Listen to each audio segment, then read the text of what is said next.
you're along with us for some Sunday afternoon Sioux men's hockey here on the Fighting Sioux Sports Network. We begin as always with our spotlight players, and Clark, for North Dakota, we got to take a look at a guy who maybe doesn't get a lot of attention, but the Sioux coaches were really impressed with him yesterday, and that's fourth line center Darcy Zajac. Yeah, Darcy's played really well lately. He's elevated his play, very good in the defensive zone, and Coach Hackstall talked about trying to get Zajac a little bit more ice time. So he likes how he's very, very reliable late in the game, and we expect Zajac to pick up his play even more today. And a spotlight player for the Minnesota Duluth Bulldogs, forward Andrew Carroll, who was proving himself to be a special teams maven yesterday, especially on the penalty kill. Yeah, Andrew Carroll was a one-man wrecking crew on the penalty kill yesterday. Great intensity, and it seems like the Bulldogs feed off that. So pretty skilled player. Had a couple good chances offensively, and we'd expect to see more of that out of Mr. Carroll today. Well, we can update the North Dakota scoring leaders for you. TJ Oshie still on top. Actually, there was a scoring change after yesterday's game. TJ Oshie was credited with North Dakota's first goal, tipping in the shot by Che Genoway. So read that one, Oshie from Genoway. Oshie now with 14 goals and 35 points. Then it's Ryan Duncan with 33 points. Chris Van de Velde, who had a goal yesterday, a power play goal. 27 points for Chris. Robbie Bina with 23. Genoway now with 22 points. Taylor Chorney and Andrew Kozek rounding out the top 7. And for Minnesota Duluth, well, absolutely no change there. McGregor Sharp still on top with 16 points, followed by Nick Kemp, Matt McKnight. Jason Garrison, one of their top defensemen, still out of the lineup with an injury. Jordan Fulton and Josh Myers follow. Now, last night on the WCHA, Minnesota State Mankato helped North Dakota with a 3-2 win at Colorado College. Michigan Tech upended Denver 2-1 in Houghton. St. Cloud State got a split with Wisconsin. The Huskies win 3-2. And the Gophers take 3 of 4 points in Anchorage with a 4-1 win last night. So we look at the updated standings. Colorado College still on top with 39 points. North Dakota not out of the first place chase yet with 35 points. Denver with 33. Wisconsin is frozen at 27. Anchorage frozen at 12. Those teams do not play next week. St. Cloud and Mankato still fighting for a home ice bid in the opening round. Minnesota and Minnesota Duluth tied for 7th, and they are still hoping for home ice. And Michigan Tech is 9th. A Sioux loss today will give Colorado College at least a share of the conference title.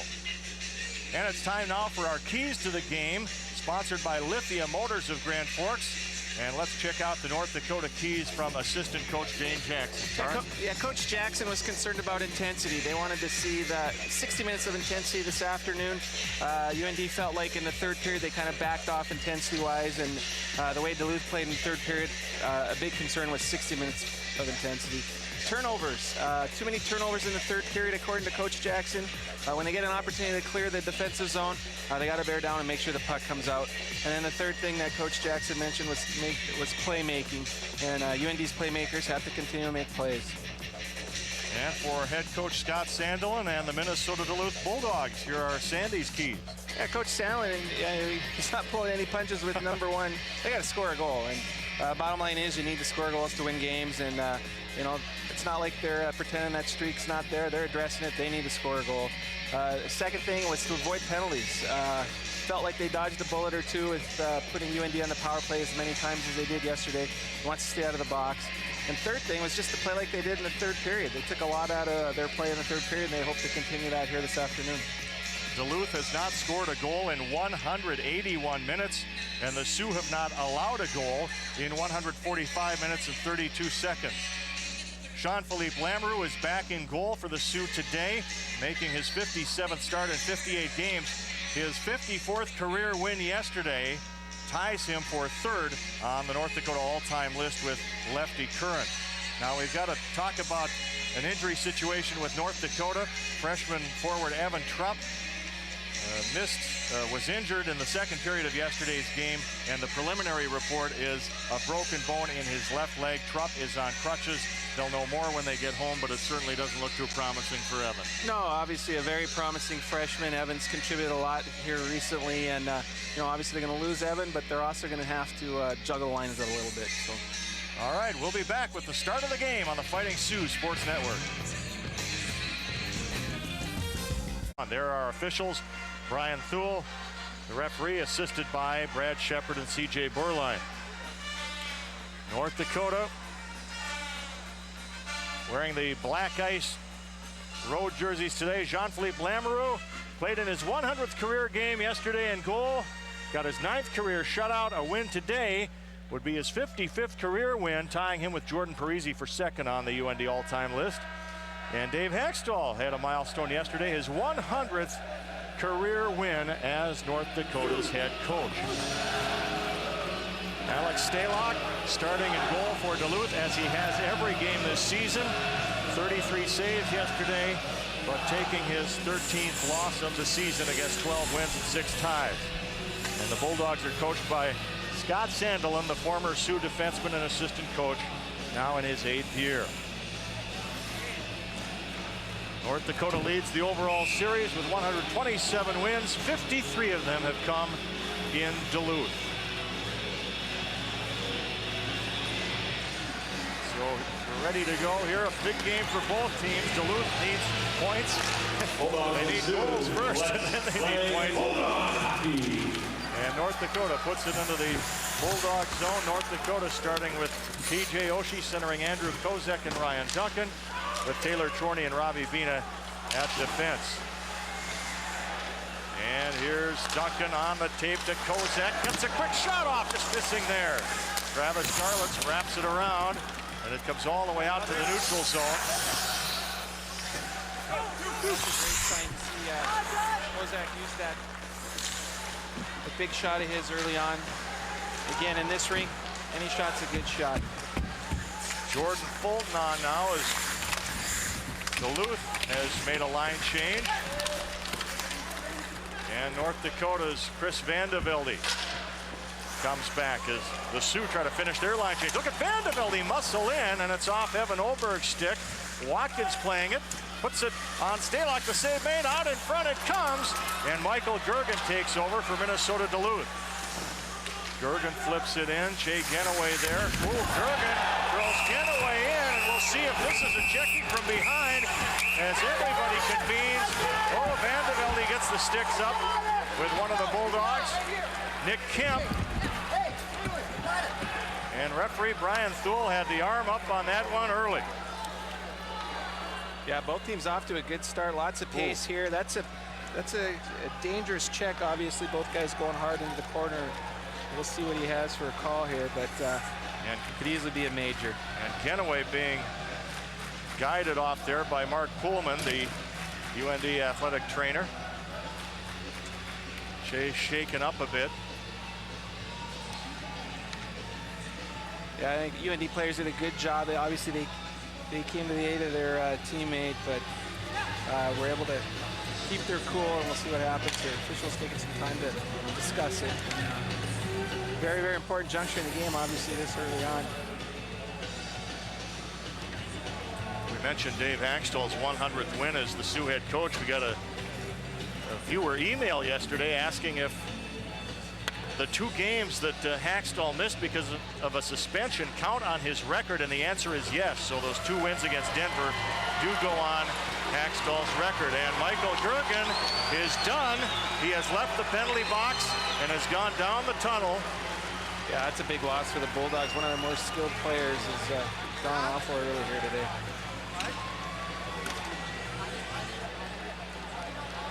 And they post 5 minutes on the board. 5 minutes for checking from behind. And a game misconduct.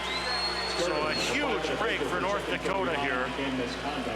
Getting 5 minutes of power play time right off the bat. And North Dakota got a power play goal yesterday from Chris Vandevelde. And North Dakota will stay on the power play for the entire 5 minutes. And Rob Bortson is the player serving the penalty for the Bulldogs. North Dakota with its top power play unit out there, but it's whistled offside. by the assistant referee, Brad Shepard. Again, Duluth does a great job on the penalty kill, holding their zone. They stack 4 guys across the blue line and make it difficult for the Sioux to enter the zone. And it's going to be important for them to get it down, get it deep, and get after it. We saw there Che Genoway still being attended to on the North Dakota bench as Duluth's Andrew Carroll forces to play back into the North Dakota zone. Robbie Bina taking a shot there from Carroll. We talked about him. He really makes his presence known on the penalty kill. Yeah, not very often do you see the penalty killing team attack in the defensive zone, and there was no hesitation by Mr. Carroll. He's on the UND defenseman deep in their own zone. 4:14 to go on the major penalty for Duluth. And a turnover. Here's Carroll leading it up to Kyle Schmidt. Now Carroll carries on. It's 1 against 3 in the zone, and Chorney broke it up at the defense. Lead pass. Here's North Dakota coming into Vanderbilt. A backhand, and Stalock makes the save as Brad Miller set him up. Finley stops it at the line. Off to Derek Lapointe. Contesting with Schmidt there, and Kyle Schmidt gets it out of the zone. And Lapointe seeing some time on the power play with Genoway still on the bench. Martins, Kozek, Miller up front for North Dakota. 3:28 to go on the 5-minute major, and Matt Greer will shoot it down the ice for the Bulldogs.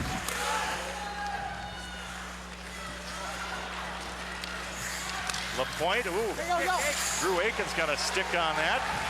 Duluth doing a nice job so far. 3:10 remaining on the checking from behind penalty to Michael Gergen. Josh Myers got a kneeing penalty for Duluth late in yesterday's game, but that did not carry with it a game disqualification, so he is available today. Yeah, on the Myers knee, actually, Coach Sandlin watched that tape and was actually disappointed with Mr. Myers on the knee and had a little discussion with him. But and it was Ryan Duncan on the receiving end. Yeah, it's a play you don't want to see. Boy, Duluth has killed off almost half of the 5-minute major here. North Dakota with 2 shots on goal, none yet for the Bulldogs. Stalock leaves his goal, puts it out. Robbie Bina will get to it. Bina's setting it up now as Chorney gets it to Oshie. TJ sets it up, shoots it just wide. Nick Kemp lost his stick, one of the penalty killers for the Bulldogs. Robbie Bina looks, shoots it, and Stalock hangs on with 2:04 left on the major penalty.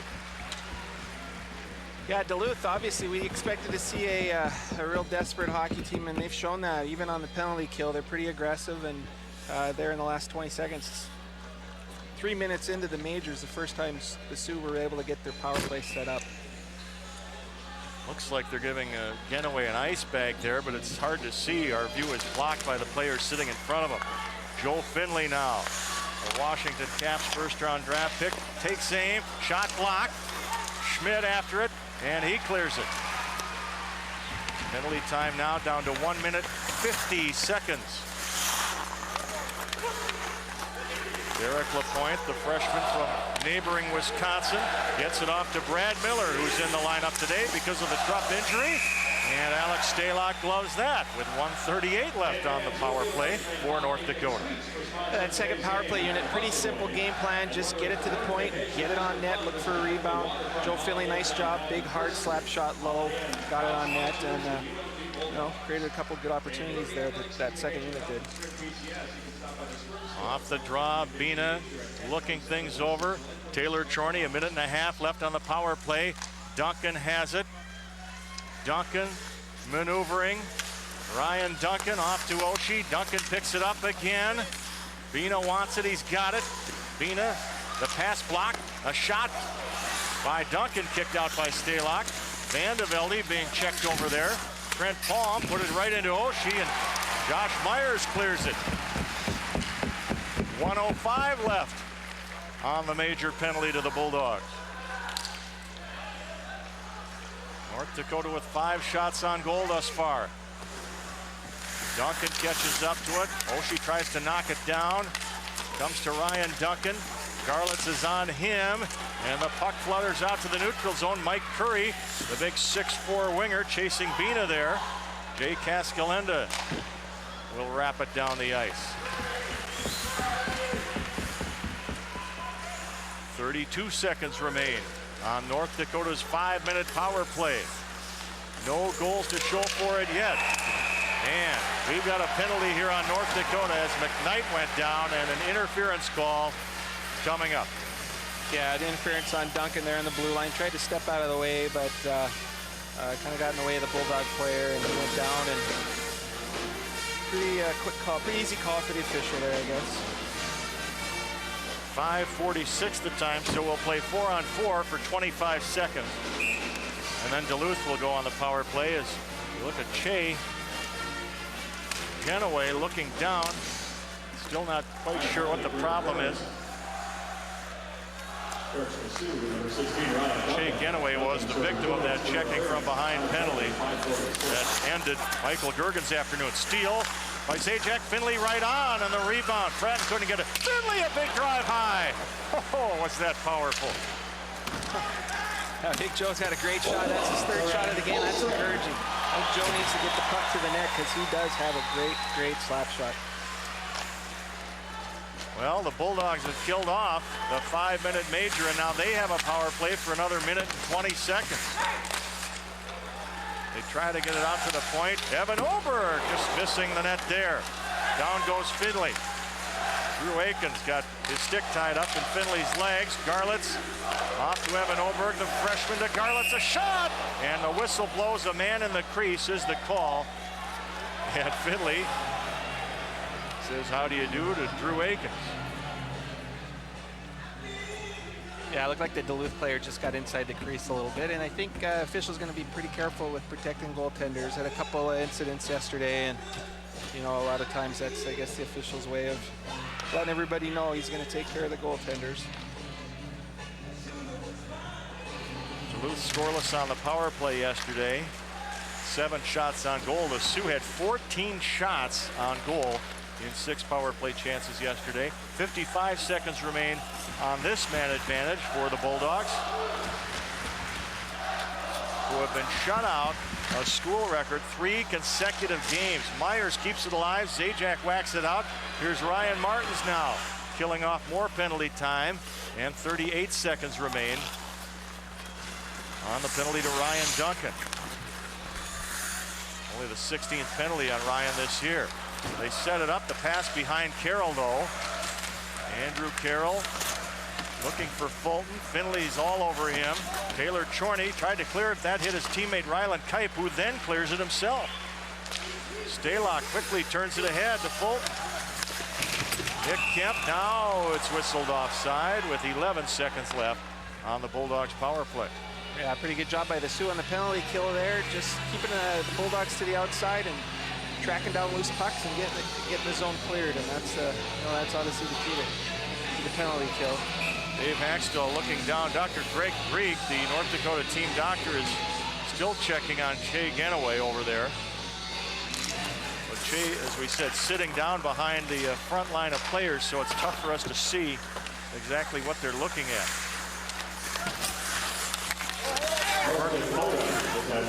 Now the North Dakota penalty is over. Shot right on. Lambert with a save. Darcy Zajac on it, looking for Duncan. Fresh out of the penalty box. Ryan Duncan, and they say Brad Miller was offside. We've got 12:03 to go. And it's 0-0 between the Bulldogs and the Sioux. And just a little extra move by Duncan, and Brad Miller wasn't able to hold up, and just barely offside, but could have been a pretty good opportunity. They had numbers, and it's tough to give up those offensive opportunities with the offsides.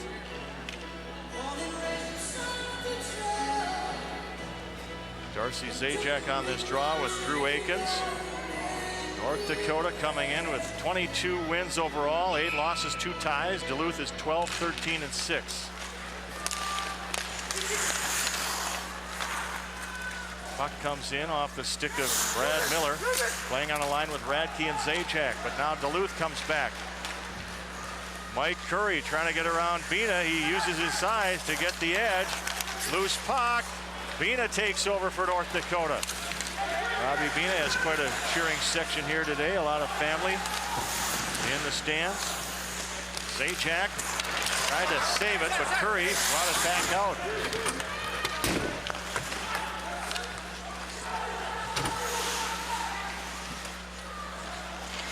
Big drive by Ryan Martins and a stick save for Stalock.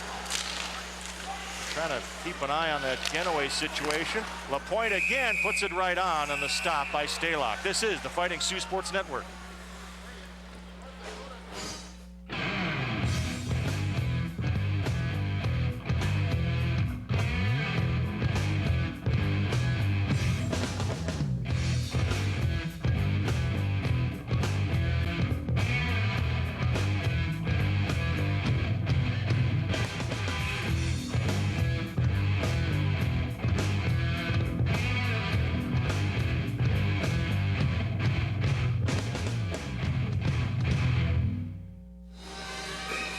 We can tell you during that break, North Dakota defenseman Shea Genoway left the ice along with Dr. Greg Greek.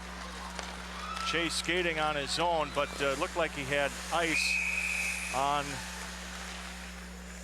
his right wrist, is the report that we get.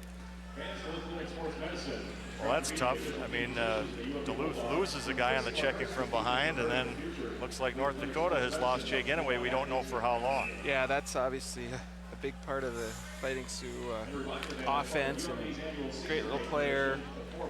Brings a lot to the table, both defensively and offensively. That would be a very difficult loss for the Sioux right now. Let's hope it's nothing major. He has really come on strong here, especially during this unbeaten streak. North Dakota with a 14-game unbeaten streak, which ties for third on the all-time list. In front, Garlett's blocked that with the skate, and down the ice it goes. Finley being pursued by Nick Kemp. Turnover. Here's Myers holding it in. Kemp behind the net. Oh, they sweep it in front. Fulton put it in front, but it came right to North Dakota. Palm stops it at the line.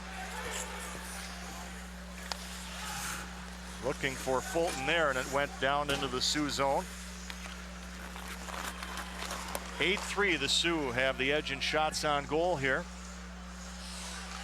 Yesterday we were scoreless until the final minute of the first period when North Dakota broke the ice en route to a 2-0 win here. Bina unable to put it through the crowd. Oh, Oshie upends a man. That was Kyle Schmidt. Schmidt gives it right back to Oshie, throws a left at him, nothing called. Cascalenda trying to sidestep Kozak. Cascalenda still with it, and it rolled off his stick. Oh, in front! Sharp put it there, and the Sioux clear it.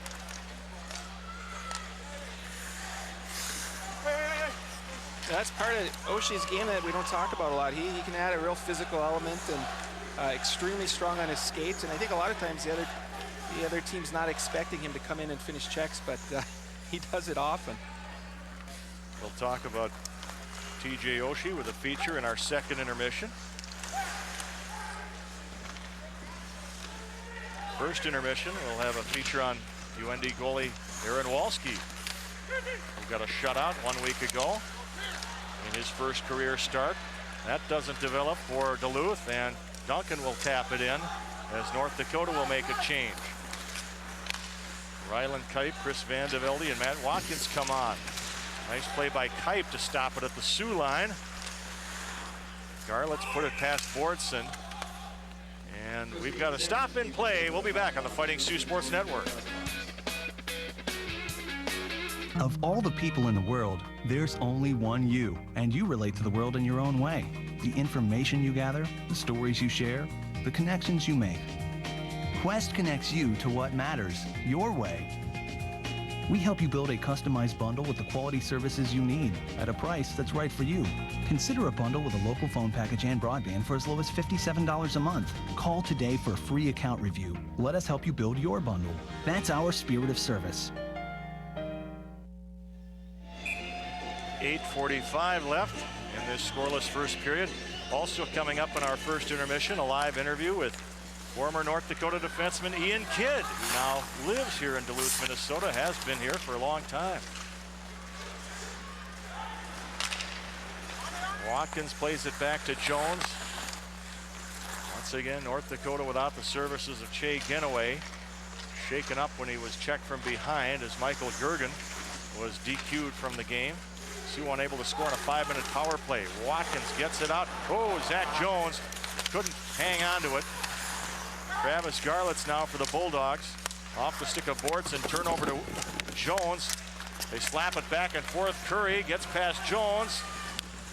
Big Mike Curry, 205-pounder from Alaska.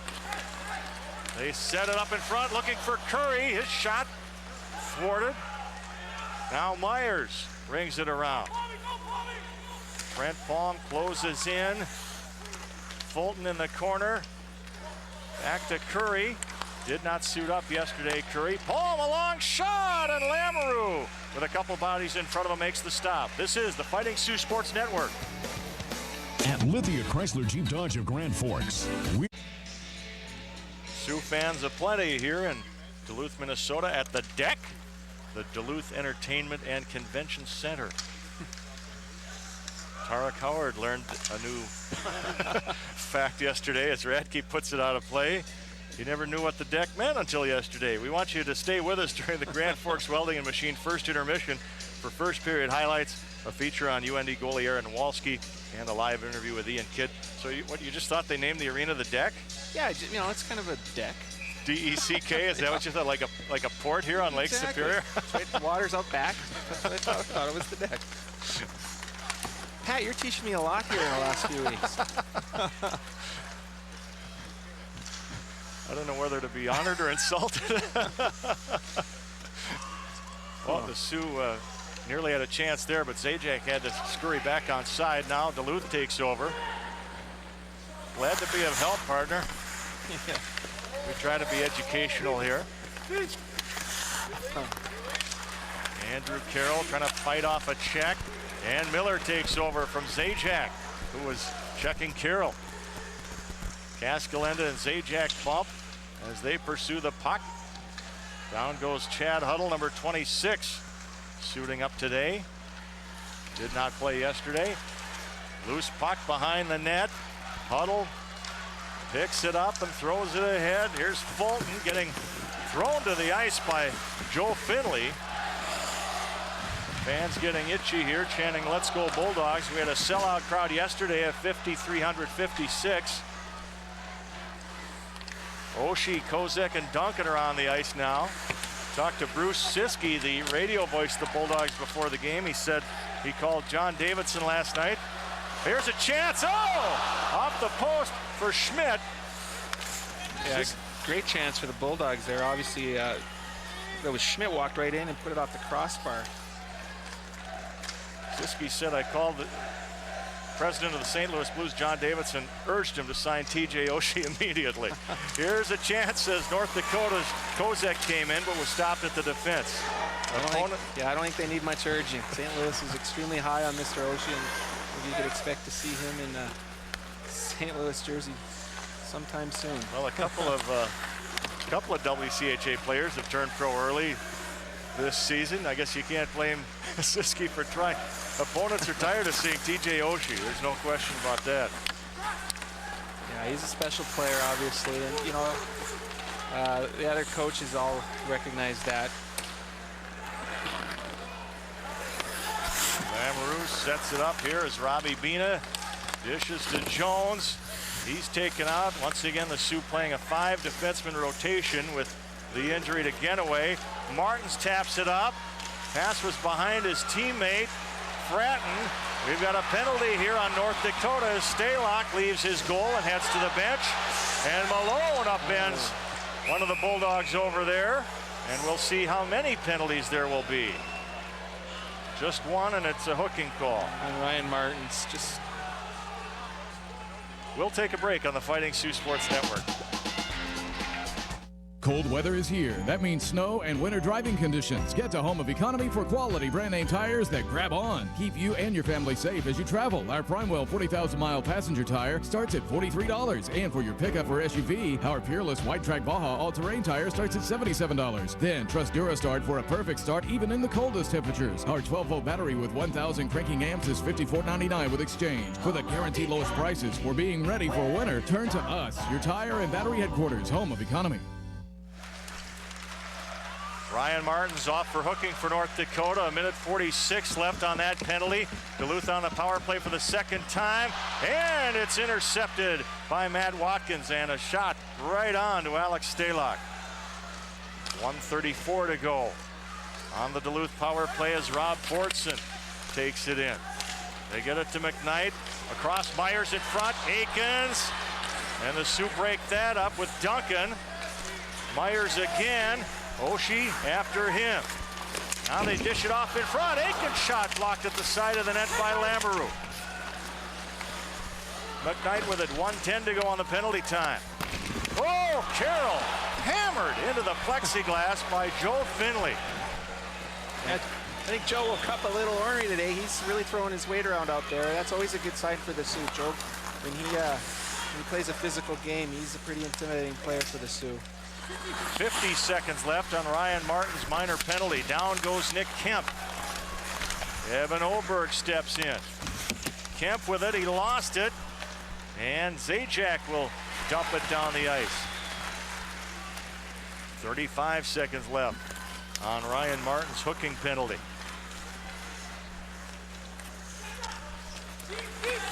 Nick Kemp centers it, and crashing the net there was Matt McKnight, and it went over the net. Garlett's a long shot, and Lamoureux had a clean look at that one, and he hangs on with 18 seconds left on the Sioux penalty. Yeah, Robbie Bean actually did a good job keeping the Duluth player to the outside on that point shot. Phil actually had a look at it, so that's the key on the penalty kill. You're going to give up the shots. You want to make sure you pick up the opposing player, keep him to the outside, and give your goaltender an opportunity to at least see the puck. And the frustration grows for Scott Sandelin and the Bulldogs.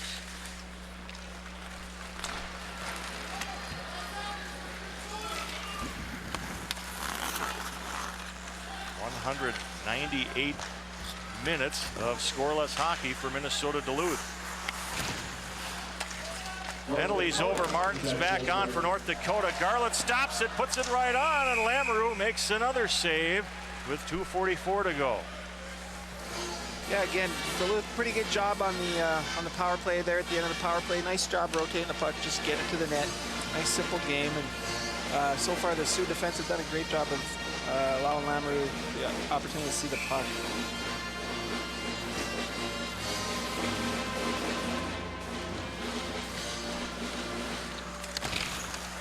Sioux out shooting the Bulldogs 9-7 thus far as Brad Malone directs it in.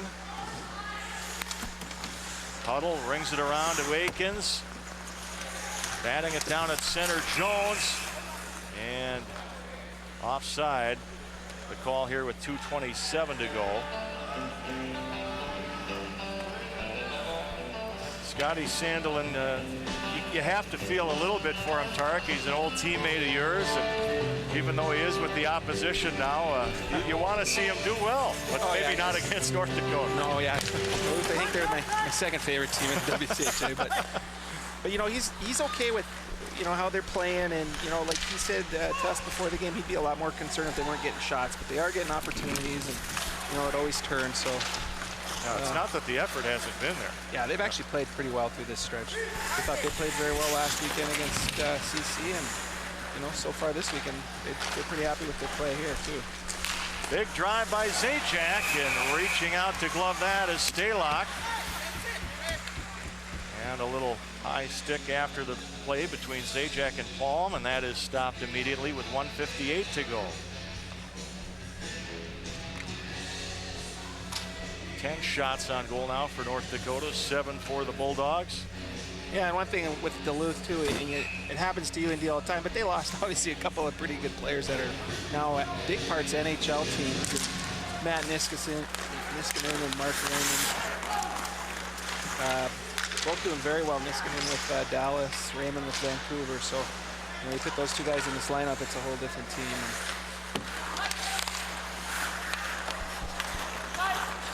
North Dakota coming out now, but it's stopped at center by Myers. Josh Myers scored his first career goal against the Sioux, but he's had trouble lately. Hasn't scored in about 11 games. Nick Kemp back of the net. They got Fulton in front. That goes off LaPointe's stick to the near side. Out to Fulton. Cross to Oberg. Rocked aside by Lamoureux. Boy, Oberg keeps it in. Now it comes out of the zone, but Duluth has it again. Here's Fulton. Duluth in the change. Vance on it. Gets it back. McGregor Sharp after it now. The man they call Sharpie here in Duluth. Less than a minute to go as Fulton puts it in front, and McKnight just tapped it wide. Oh, a good setup there, but McKnight went barreling into the boards, missed the check as it comes to Ryan Duncan. Waiting for help, gets it to Oshie. North Dakota getting a fresh change of players out. Now Kozek out to Bina. Here's Chorney with half a minute to go. That hits one of the Bulldogs on the way. That was Sharp. Bina again. Kozek rifles it right into Stalock, and he'll stop the play with 21.2 ticks to go. Yeah, TJ Oshie probably dodged a bit of a bullet there. He slashed the Duluth player's stick right out of his hand, and TJ took a quick look at the ref, I think, to see if he was going to get the call. But here's Fulton to McKnight, and they just misconnected. Just missed the net. Zajac wins the draw. Chorney trying to hold off Greer. Flutters out to center, chipped into the North Dakota zone. Aikens, oh, big race there, big collision with Bina, and a shot and the save by Lamoureux. And we've got a penalty here as we got more bodies colliding back of the net. And another interference penalty called by Brian Thule. Andrew Carroll was the man who got the shot away. And it'll be Taylor Chorney going off here with just 5 seconds left. Well, he got his 2 minutes worth on that penalty. That was a pretty good hit. So Duluth with power play number 3 today.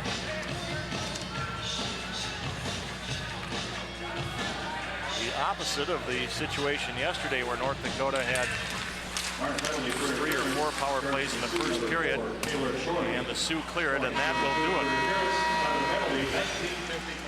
0-0 after 1 period. Unofficially, the shots on goal, 11 for North Dakota, 9 for Minnesota Duluth, but the penalty time will carry over. As you see, Dave Axtell giving his point of view to Brian Thule. A minute 55 will carry over on that penalty to Taylor Chorney, the son of Mark Chorney. Well, I think I said actually Mark Raymond too, and it's Mason. Oh, it's Mason Raymond, yeah. Oh well. Hey, Babe Ruth struck out a few times too, so we're in good company. Well, kind of a costly period for both teams. Gergen going off just a minute and 11 into the game for Duluth on the checking from behind, but we have not seen Shea Genoway back yet for North Dakota.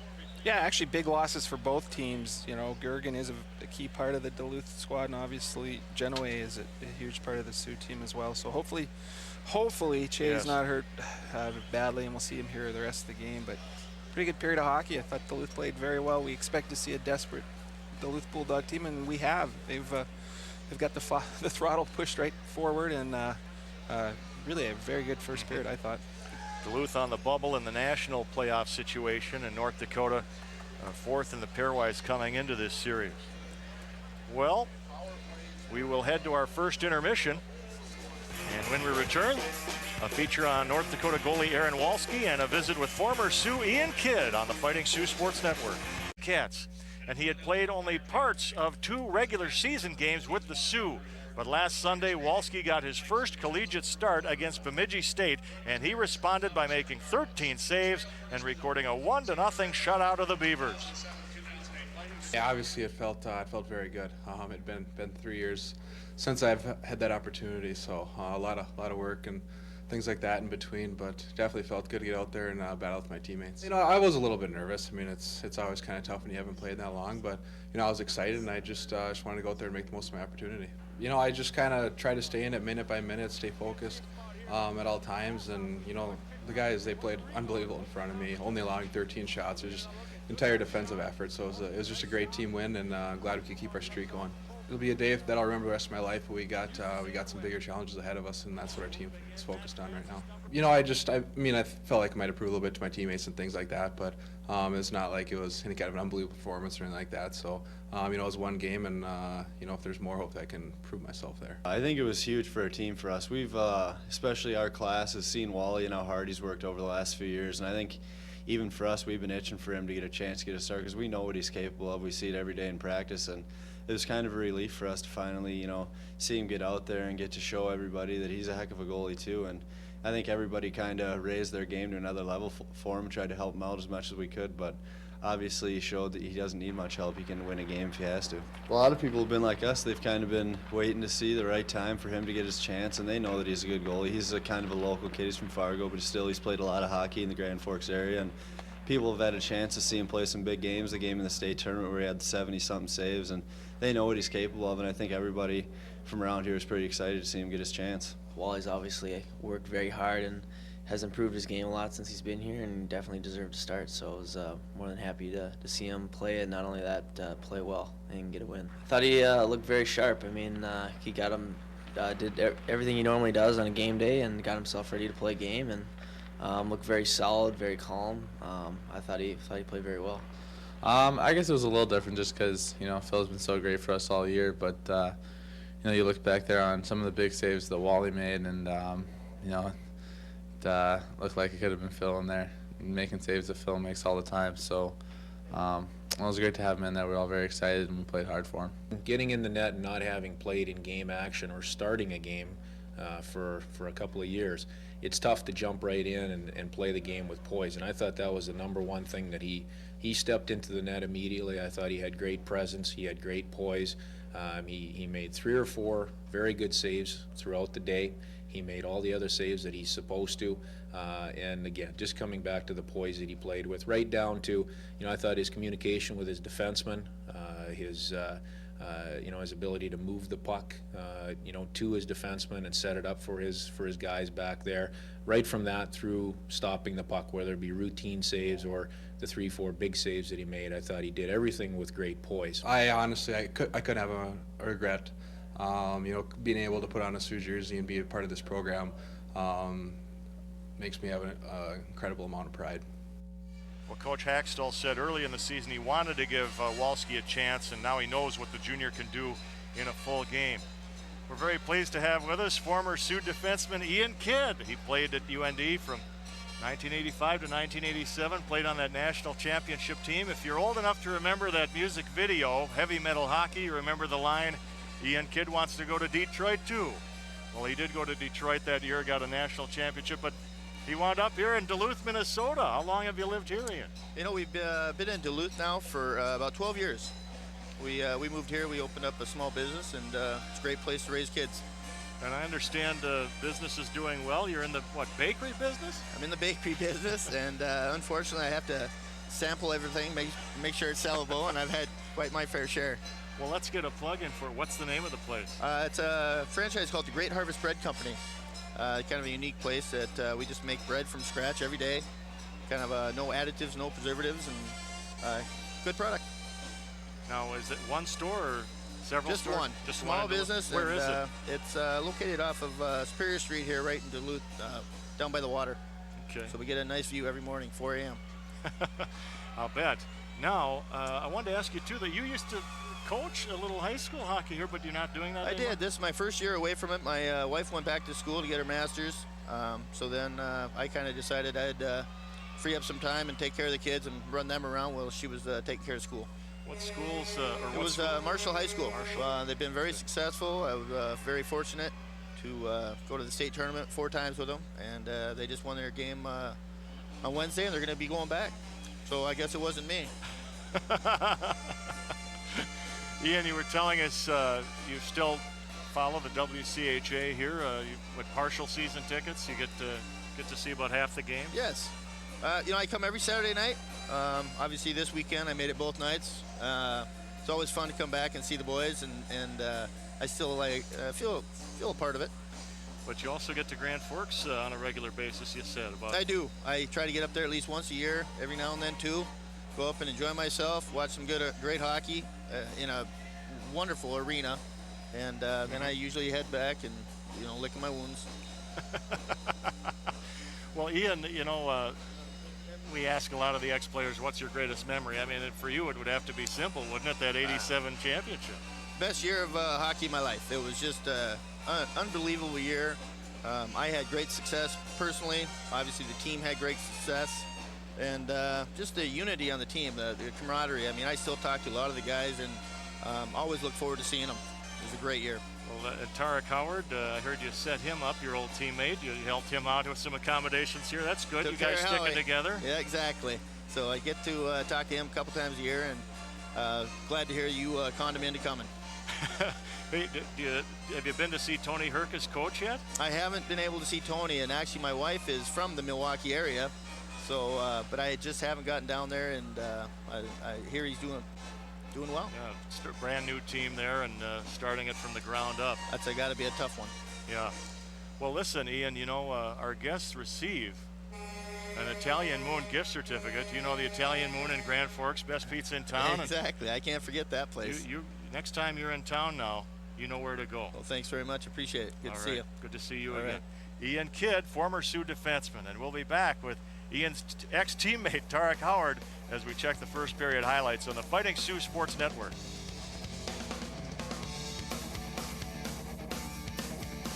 We're back here in Duluth, Minnesota on the shores of Lake Superior. And we are in a scoreless deadlock here between North Dakota and Minnesota Duluth, and we are checking the Sioux bench. I did not see if Shea Genoway got back on. I can't say if he's there or not, but we'll try to monitor that situation as best we can. Shea left the game with an apparent possible wrist injury, was at least the initial report. Not sure what the delay is here.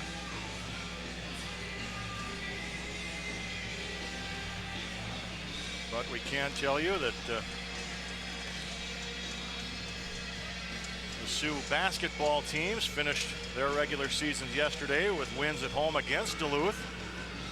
So the Sioux women will open the NCC quarterfinals at home Wednesday against Duluth. They'll play the Bulldogs again.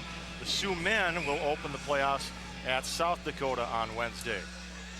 And don't forget, tonight at 10:35 on WDAZ, a full recap of the week in Sioux basketball on the Fighting Sioux Basketball Show presented by Prairie Homes and Real Estate. North Dakota shorthanded to start this period.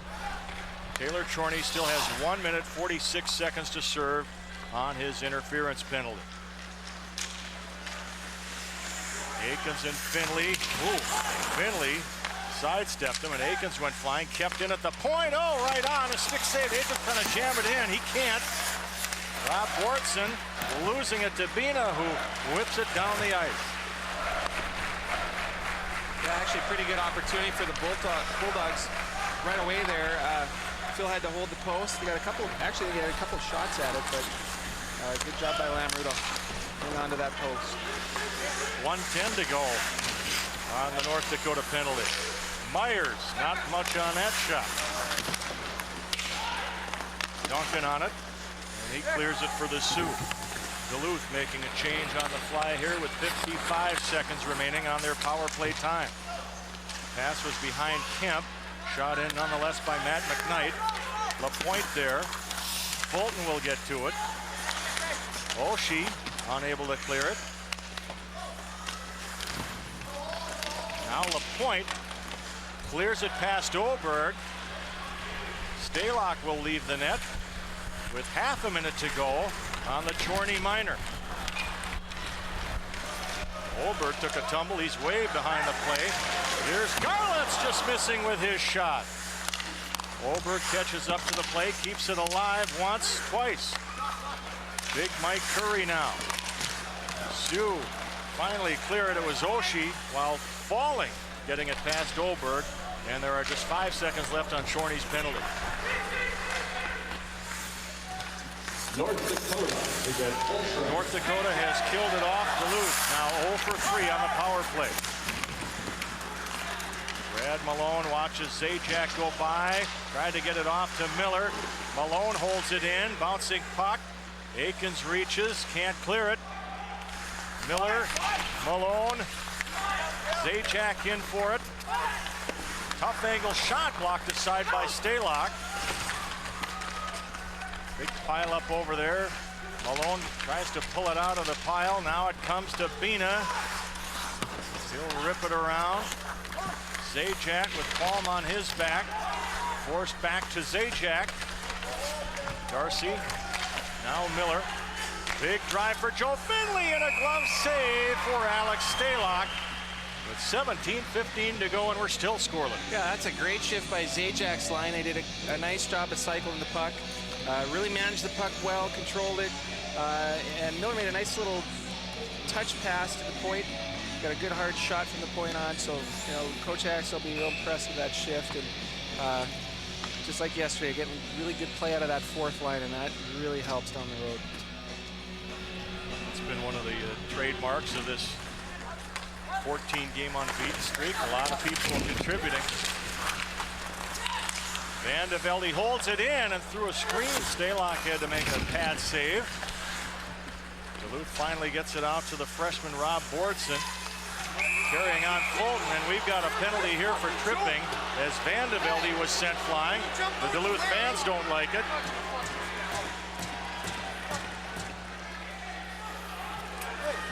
Yeah, the Duluth bench pretty upset with that call. It looked pretty straightforward trip. Had to stick out, cut the legs out from under Van de Velde, and down he went, and it seemed like a pretty easy call for the official. So Josh Myers goes off at 3:02 in North Dakota with its second power play chance here as you get a good look at the coaching staff from left to right. Gary Eads, Dave Haxtell, Dane Jackson, Scott Sandelin. Still steaming a little bit there. North Dakota. Kozek, Martins, and Matt Fratton up front here as the puck goes out of play with a minute 52 to go on the Bulldog penalty.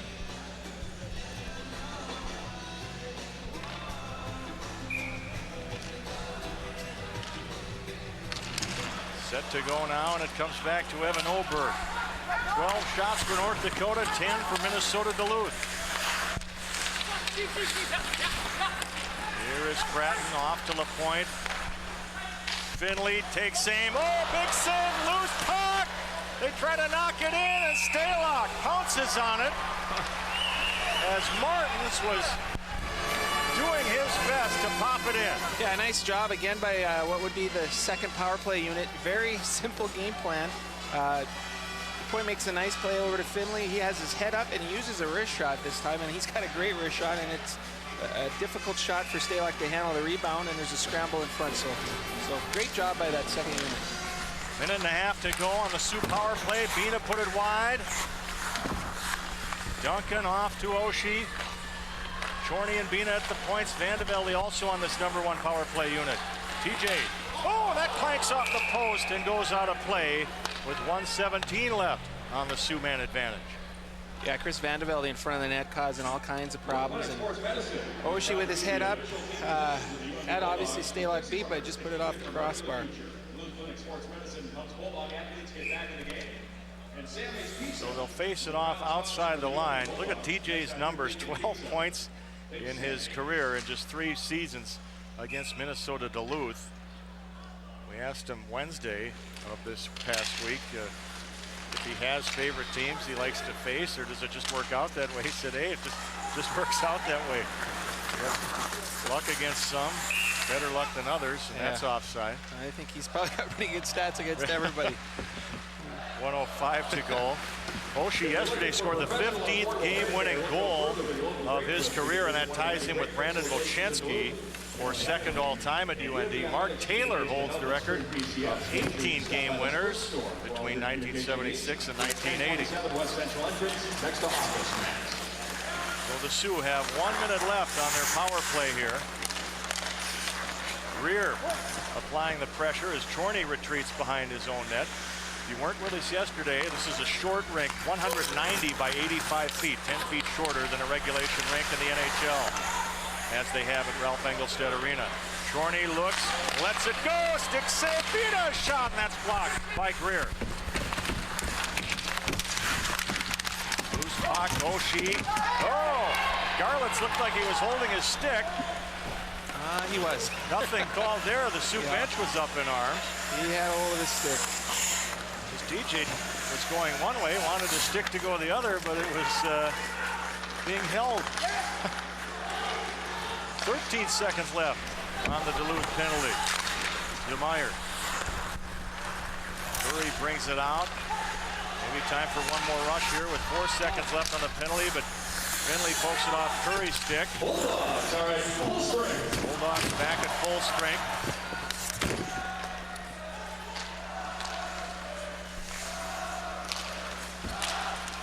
Stopping Martins at the line are the Bulldogs, and they turn it back quickly. Cody Danberg, number 21, lost it to Finley. Loose puck, Martins racing after it. Stalock comes out of the net and nearly put it into the Sioux bench, but it came off the glass. Yeah, great play by Joe Finley. He just flipped it up into an open spot and allowed Martins to just skate into it.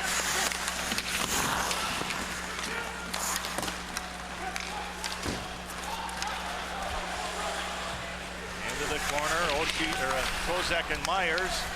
Around it comes. Jones to Brad Miller, the Georgia native, leaves it. They set it up, and it goes through everyone all the way back to J.P. Lamoureux in the North Dakota goal. We played 6 minutes of this second period. And Duluth's scoreless streak has now reached more than 200 minutes.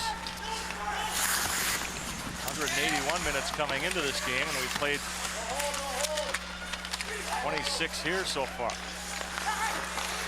Schmidt had it poke checked away, saving it as Garlitz. Looking for McKnight, broken up by Chorney, and outside the line it comes. And the Bulldogs have to get back on side. Garlitz picks it off. Walking in, off the post. Oh, is that close? Travis Garlitz thought he had one there. Yeah, great opportunity for the Bulldogs there. Garlitz came in with his head up. Good hard shot, just put it off the far post. Palm keeps it in the zone. Fulton now lets it go for Kemp. Watkins is going to slow him down. It rolls to Kipe. Radke now will send it in. A save for Alex Stalock. Kipe bearing in on him. Nick Kemp to Fulton now. He'll send it in.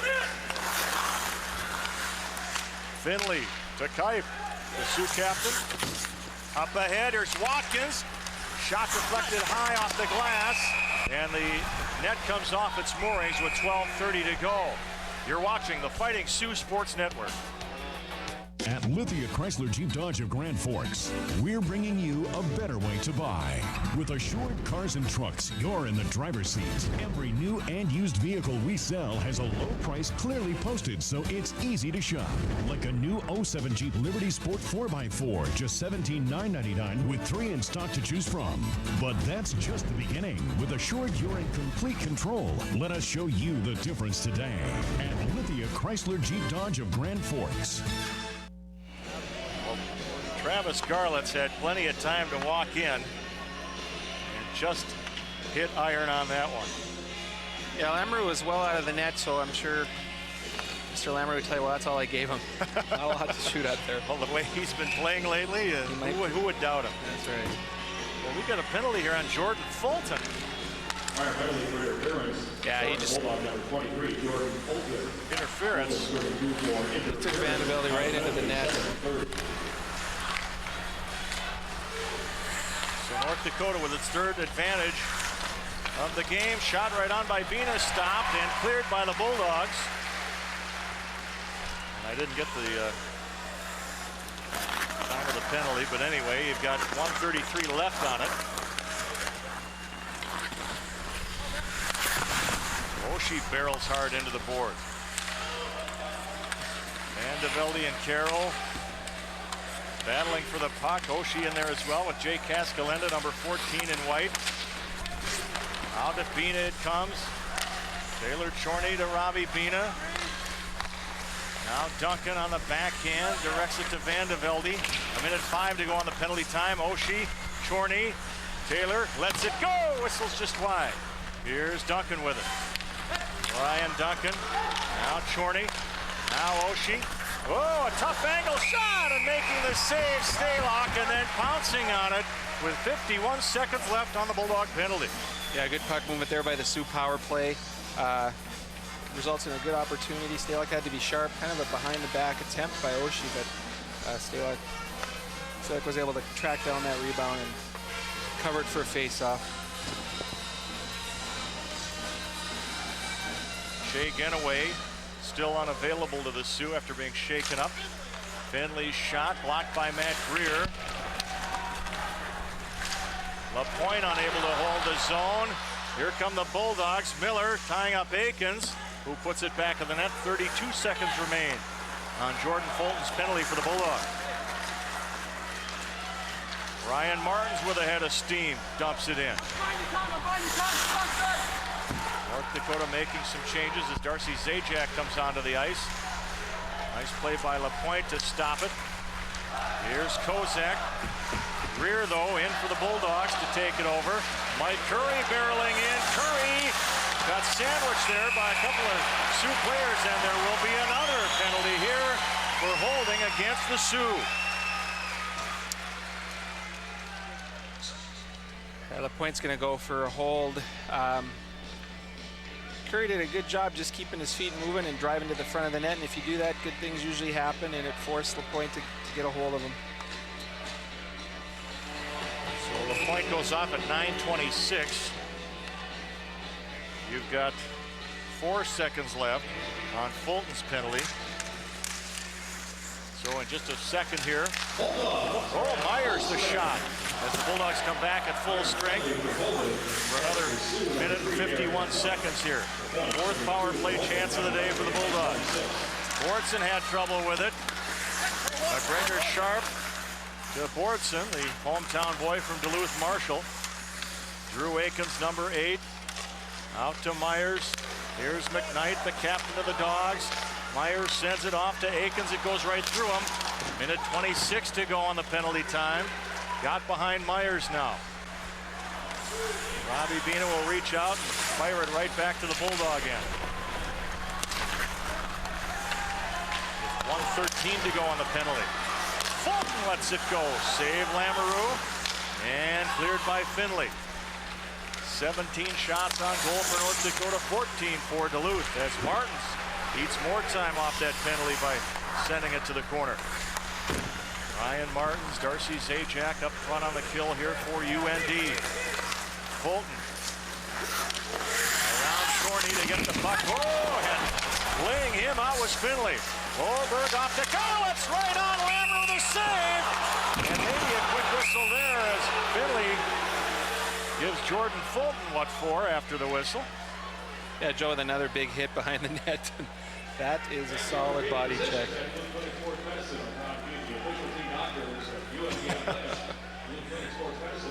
Get another look here as Joe just says, meet the glass. 41 seconds left. Big Joe, 6'7", 245-pounder from Edina, former member of the Sioux Falls Stampede. And we welcome our South Dakota viewers. Taken away by Duncan, a shot! And getting a piece of that was Stalock. Duncan with 2 shorthanded goals already this year. And Oberg is down and getting up slowly here for the Bulldogs. Yeah, Dunk did a pretty good job of stealing the puck there. I know the Duluth bench isn't happy with that. They thought there should have been a call on Duncan, but Just went after the puck and came up with it. Got a great chance too, actually. Stalock had to be sharp, make another great save.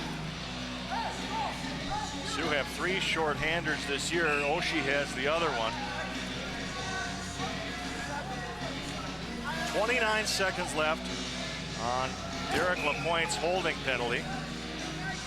And we remain scoreless here in Duluth. Oshie jumps on the rebound, falls. Jake Cascalenda of West St. Paul, Minnesota picks it up. Jordan Fulton now number 23 with Curry heading to the net. Puck flutters over the net. Kemp can't get it through Oshie. Curry tries his hand at it. The big winger has it picked off by Bina, who clears. And just 5 seconds left now on LaPointe's penalty, and the Sioux have killed off their 4th shorthanded situation today. Oh, Cascalenda is belted by Kipe right into the plexiglass. And a stop in play here. Penalty to be called on the Fighting Sioux Sports Network. Of all the people in the world, there's only one you, and you relate to the world in your own way. The information you gather, the stories you share, the connections you make. Quest connects you to what matters, your way. We help you build a customized bundle with the quality services you need at a price that's right for you. Consider a bundle with a local phone package and broadband for as low as $57 a month. Call today for a free account review. Let us help you build your bundle. That's our spirit of service. And the penalty is on.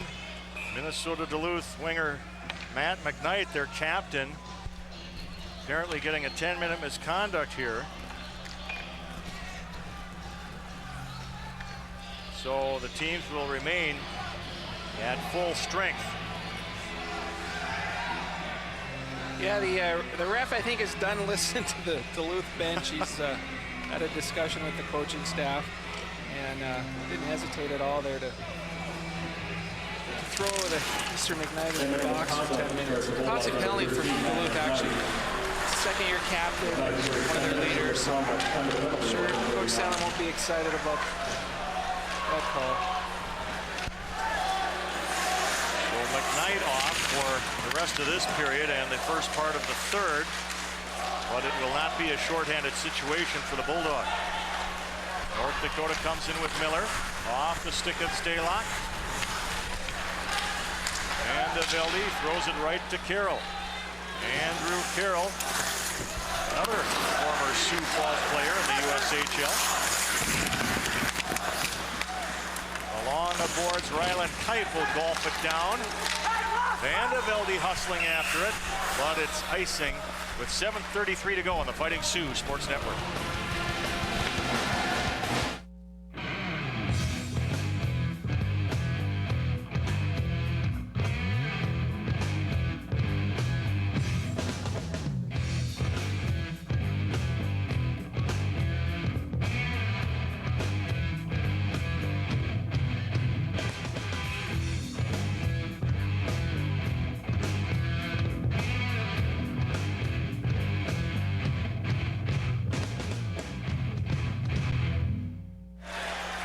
Live, North Dakota on a rush with Duncan.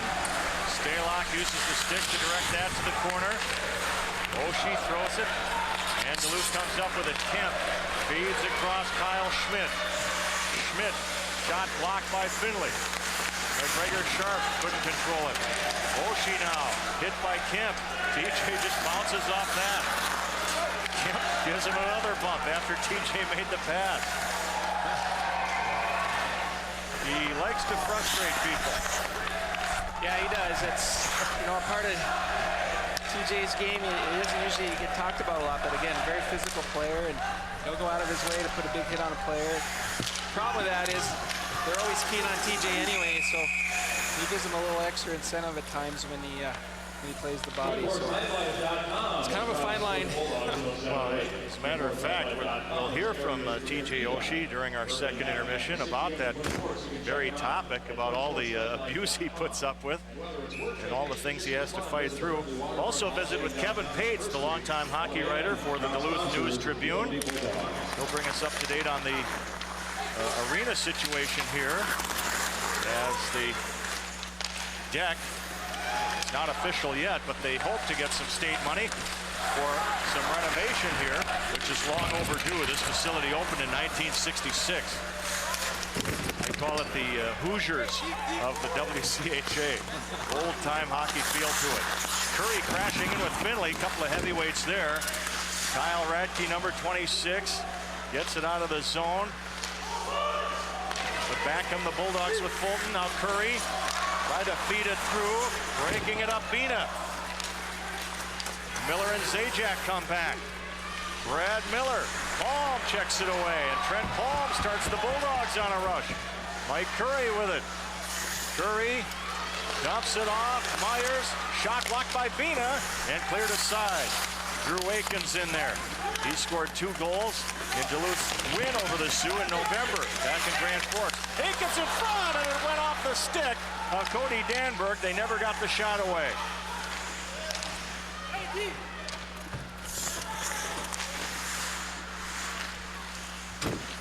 Oh, and it's hand pass, the call by Brad Shepard, and they'll face it off with 5:20 to go. Oh. Yeah, Mike Curry, actually, I've been impressed with his play today. He's a great big guy, uses his body well, and actually has a pretty good set of hands. Made a nice little pass there to Aikens, and developed a pretty good opportunity for the Bulldogs. Puck hit Ryan Martin's body, and Duluth will get it out of the zone. LaPointe cranks it in.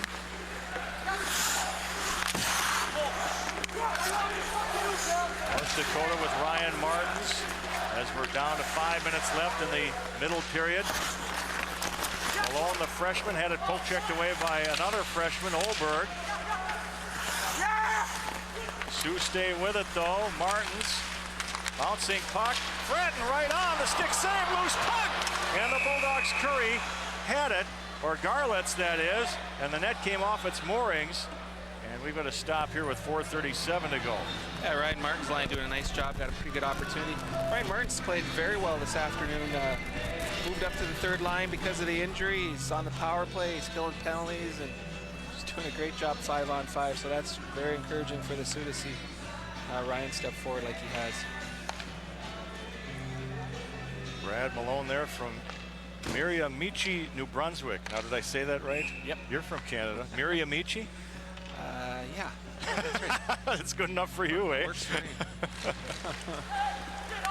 So you were helpful to the media. You were from a town we could pronounce, Olds, Alberta. Olds, Alberta. And tell us where that is again? It's about 50 miles north of Calgary. So you were a Flames fan? I actually was. I guess I still am. North Dakota 3-on-1. Ryland Kipe, and it went off his stick. On the setup from Vanderbilt. Watkins a shot block, and Bina will save it. Robbie over to Taylor Chorney. Nice fake. Gets it off to Kipe. And the scoreless duel continues here at the deck. Wardson couldn't play it around. Vandevelde cuts it off. The Moorhead native gives it right up to Rob Wardson. Knocking it down at center, Chorney. Matt Watkins from Saskatchewan on his backhand. Watching it go to the corner. Curry can't clear it. Held in by Chorney. Here's a chance in front. Vandevelde turns and fires, and Huddle got a piece of that with his stick to break that up. And Duluth will clear it. No icing as Lamoureux had to make the stop.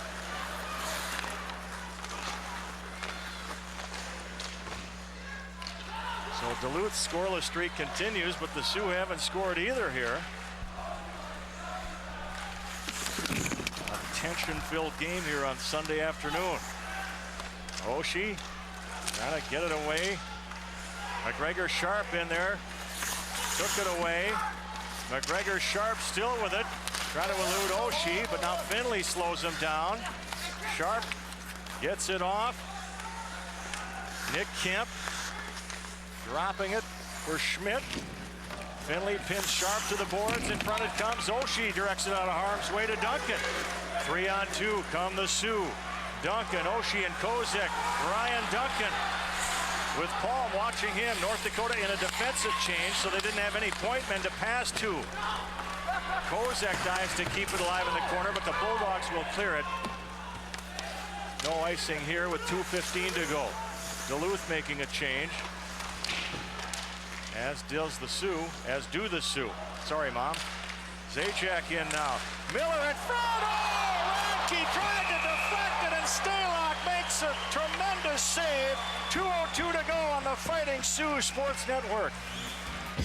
Hard work, dedication, teamwork. These are values we all strive for, and no one demonstrates these values in our community quite like the University of North Dakota. Hi, I'm Mike Porter, President and CEO of Bremer Bank, Grand Forks.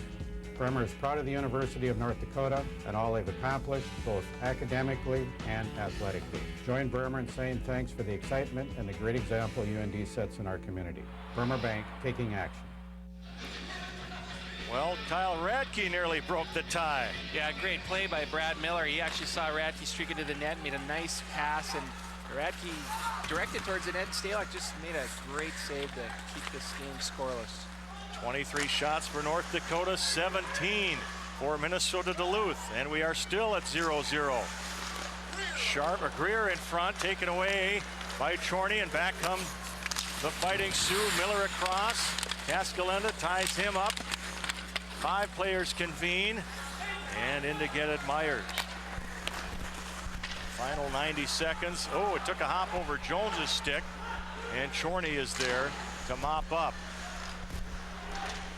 Greer puts it back in. The Bulldogs have to get back on side. Again, if you're tuning in late, North Dakota lost the services of defenseman Che Genoway in the first period when he was checked from behind.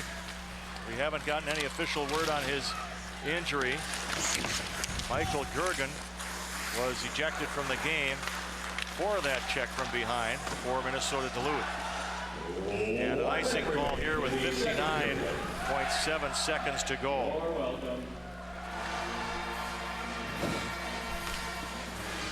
Well, it may be 0-0, but you know what? We've had plenty of thrills today. Yeah, we really have. Lots of pace to this game. Both teams are getting up and down the ice at a pretty high rate. And again, Duluth desperate here, playing that way. And you know, North Dakota expected that. I think they've done a pretty good job of matching their intensity. So should be in for a heck of a third period, that's for sure. You saw that stat on the screen there. The Bulldogs with a school record 3 consecutive games in which they were shut out. McGregor Sharp, the 6'1", 195-pounder, going at it with Oshie. Down goes Sharp. Finley pops it loose to Kozak, and North Dakota comes back. Here's Duncan, puts it into the glove of Stalock with 31.5 seconds left. Yeah, and a big face-off here with 31 seconds to go in the period. And of course, yesterday North Dakota scored twice in the final minute of the first and 7th period, so this face-off is going to be critical for both teams. Zajac on the draw with Bordson. Zajac trying to pull it out of the pile there. Bordson wrapping him up. 20 seconds to go. Squirts loose over here. Danberg to Curry. Now Danberg, the pass weak. Bina sends it ahead. Miller. It deflects down to Myers. Final seconds as Bina cranks it in. And it goes out of play with 1.5 seconds remaining. I want to congratulate the Sioux men's track team on a 4th place finish yesterday at the NCC indoor meet at Mankato. The Sioux women placed 6th. And that's the end of the period. And we remain scoreless. And unofficially, the shots on goal, 13 for North Dakota for a total of 24, 8 for Duluth for a total of 17. Well, we've seen some great saves. We've seen some pucks hit the iron. Just one of those days. Yeah, actually, you know, again, obviously it's a 0-0 game, but lots of action, and you know, both teams with, like you said, Pat, both teams had great opportunities, and both goaltenders have been outstanding. So sure sets up a great third period.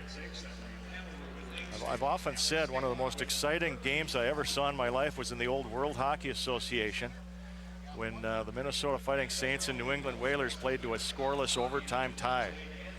I mean, the longer it went, the more you were biting your nails. And I think Lefty Curran, the former Sioux goalie, was in the net for Minnesota in that game, and Krister Abrahamson was the goalie for New England. But Sioux fans are hoping to see at least a 1 on the board before this one is over. So we have completed 40 minutes, and we are tied at 0. When we come back,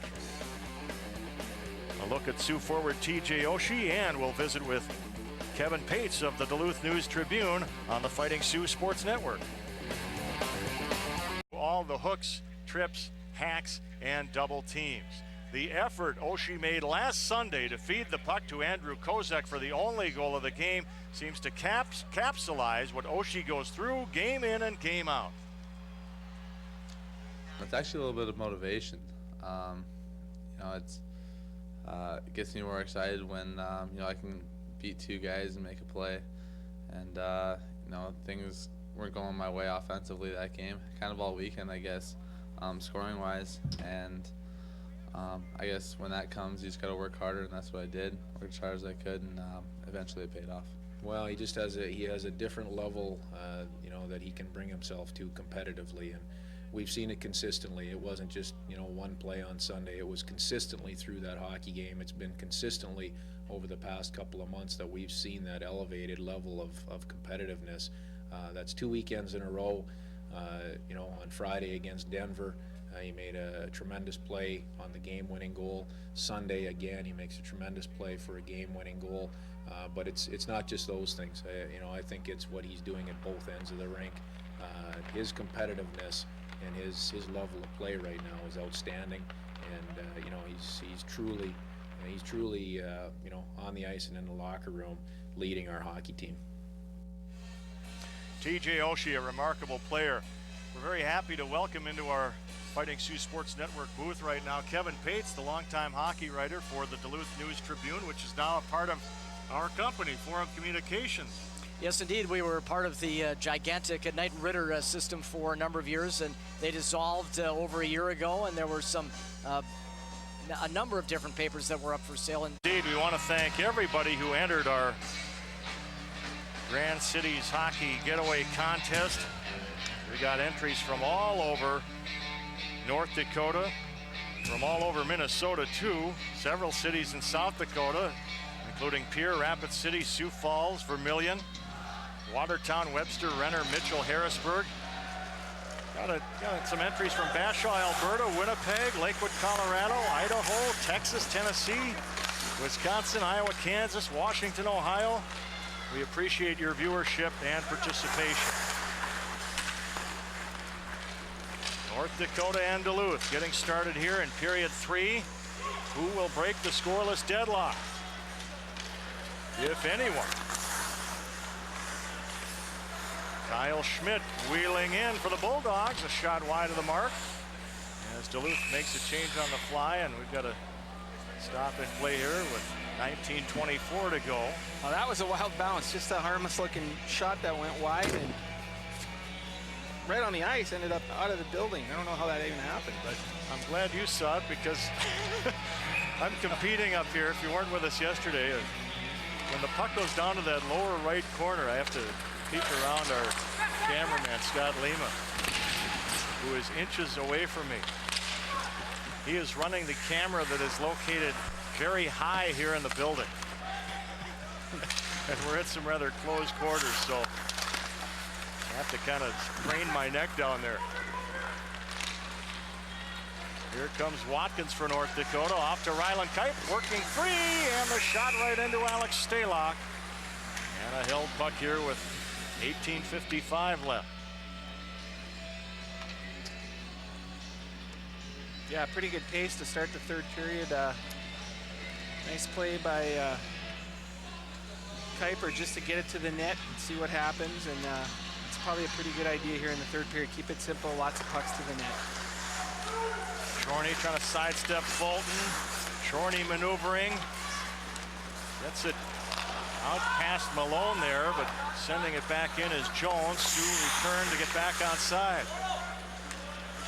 There's Trent Palm, a former Shattuck St. Mary's player, number 5, sophomore from Edina. Flanks it off the glass. Jones couldn't stop it. Mike Curry fires it back of the Sioux net. Stepping in there is Chorney. He takes a bump, turnover, Bortson with it, but Jones pressured him into shooting wide, and it gets by Palm, and icing will bring it back here with 18:45 to go. Last night in women's hockey, Minnesota beat North Dakota 9-0 to sweep that best-of-3 first-round WCHA playoff series, so North Dakota's season is over, and we look for bigger and better things next year as Brian Idolski goes into his second season as the Sioux head coach. Here in Duluth, the Bulldogs beat Bemidji State last night 5-1 to sweep their series. Women's Frozen Four is here in Duluth at the end of the season. Bulldogs a national power. They've won 3 NCAA titles. The last one in 2003. Here come the Bulldogs. Jay Cascalenda to Aikens. His shot caroms off Finley's skate. Bina dumps it off to Darcy Zajac, Travis's kid brother. Huddle has trouble with it. Radke trying to get position on Chad Huddle. Aikens can't pull it out. Miller grabs a loose puck. Miller to Radke. Couldn't get the shot away. Greer tied him up. And it comes to the boards, and Greer will get it out of the zone. Puck in front of the Bulldog bench. It dribbles into the Sioux end. Lead pass Finley, and it goes hard off Kozek's stick. Travis Garlett's the Flyers draftee. Oberg rings it around. Nearly picked off by Oshie. Here's the shot high by Kozek. Sioux could not touch it. It would have been offside as the puck was shot in from behind the blue line. The point lays it ahead. Here come the Sioux. Oshie, Duncan, and Kozak. And Duncan is dumped by McKnight. And McKnight will get another penalty. A hooking call on the Bulldog captain. And he's going right to the box, not saying a word to the official. I think he probably learned his lesson. It's not going to get him very far, but good little pass by Osh. Kind of faked the pass all the way across the net and got it back to Duncan in the middle. And actually, it's probably a pretty good penalty by McKnight. You don't want to leave Ryan Duncan in the slot alone with an opportunity to take a shot. So probably a pretty good penalty from the standpoint of the Bulldogs. So McKnight had just served the 10-minute misconduct. He gets back on. He's back in the penalty box at 3:19. Carroll out there killing it for Duluth, as usual, with Nick Kemp. North Dakota's top power play unit on, and there's Carroll clearing it. And North Dakota now has 1:40 to go on its man advantage.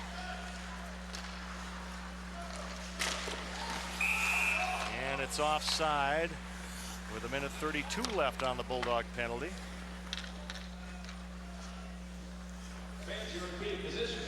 North Dakota with a 14-game unbeaten streak. The Sioux are 13-0-1 in that streak, and they've allowed 18 goals in those 14 games, which tells you a lot. Sioux record, by the way, the school record is 16 games unbeaten. From November of 02 to January of 03, the Sioux were 13-0-3 in that run. Aikens will grab it and dump it down the ice. 1 minute and 12 seconds left on the penalty to Bulldog captain Matt McKnight.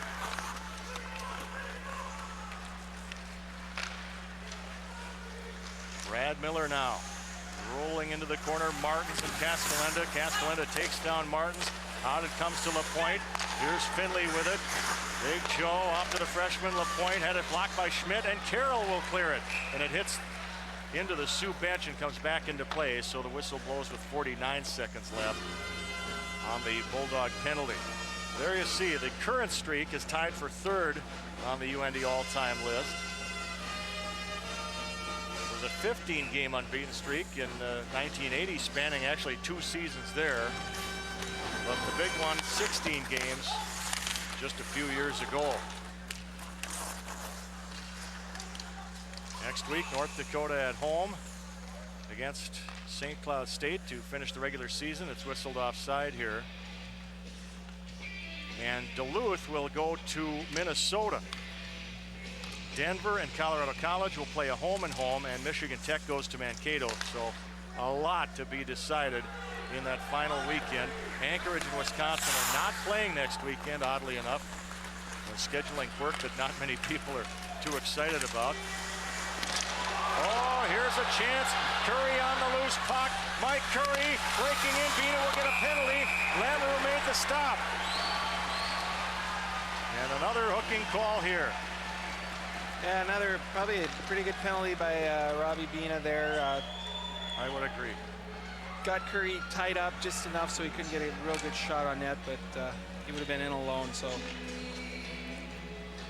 Phil still had to make a pretty good save. A lot of times on a play like that, it's difficult for the goaltenders. You're not sure if the guy's going to come up with the puck clean or not, and a lot of times the puck comes off at a strange angle. So Lamoureux did a nice job just hanging in there and making a save. Bina 5'8", trying to stop 6'4" Mike Curry. Here's a chance. Garland's right in, and Lamoureux makes the save up high. Uh-oh. Down goes Zajac. Kemp. Yeah, Kemp with a high cross check right to the neck of Zajac, and he went down. So this will be interesting to see what the official does here. Don't know what Travis could get a penalty for. And Nick Kemp will go off for cross-checking. Check that, Darcy. You know what? Keep doing that. Hey, we all do it. With all the brother acts around here. So, Kemp for cross-checking at 5:05. So you got 14 seconds left on McKnight's penalty, 1:55 left on Bina's penalty, 2 minutes left on the Nick Kemp penalty. So North Dakota with a 4-on-3 skater advantage. A lot of room to maneuver here in the cozy confines of the Duluth Entertainment and Convention Center. Well, McKnight is out of the box now, so we're 4-on-4 as McKnight puts it in, and the rebound comes back to Lamoureux. Did you see Phil give all the fakes to Andrew Carroll? Looked like a little football drill there. No, I'm not exactly. The fans don't like it. I'm not exactly sure what that was. I wonder if he was trying to get him to think he was going to keep the puck alive. Yeah, I think that's actually what he's trying to do. But. Oh, that was some comic relief. Bulldog fans didn't care for it, but 1:32 to go on the 4-on-4.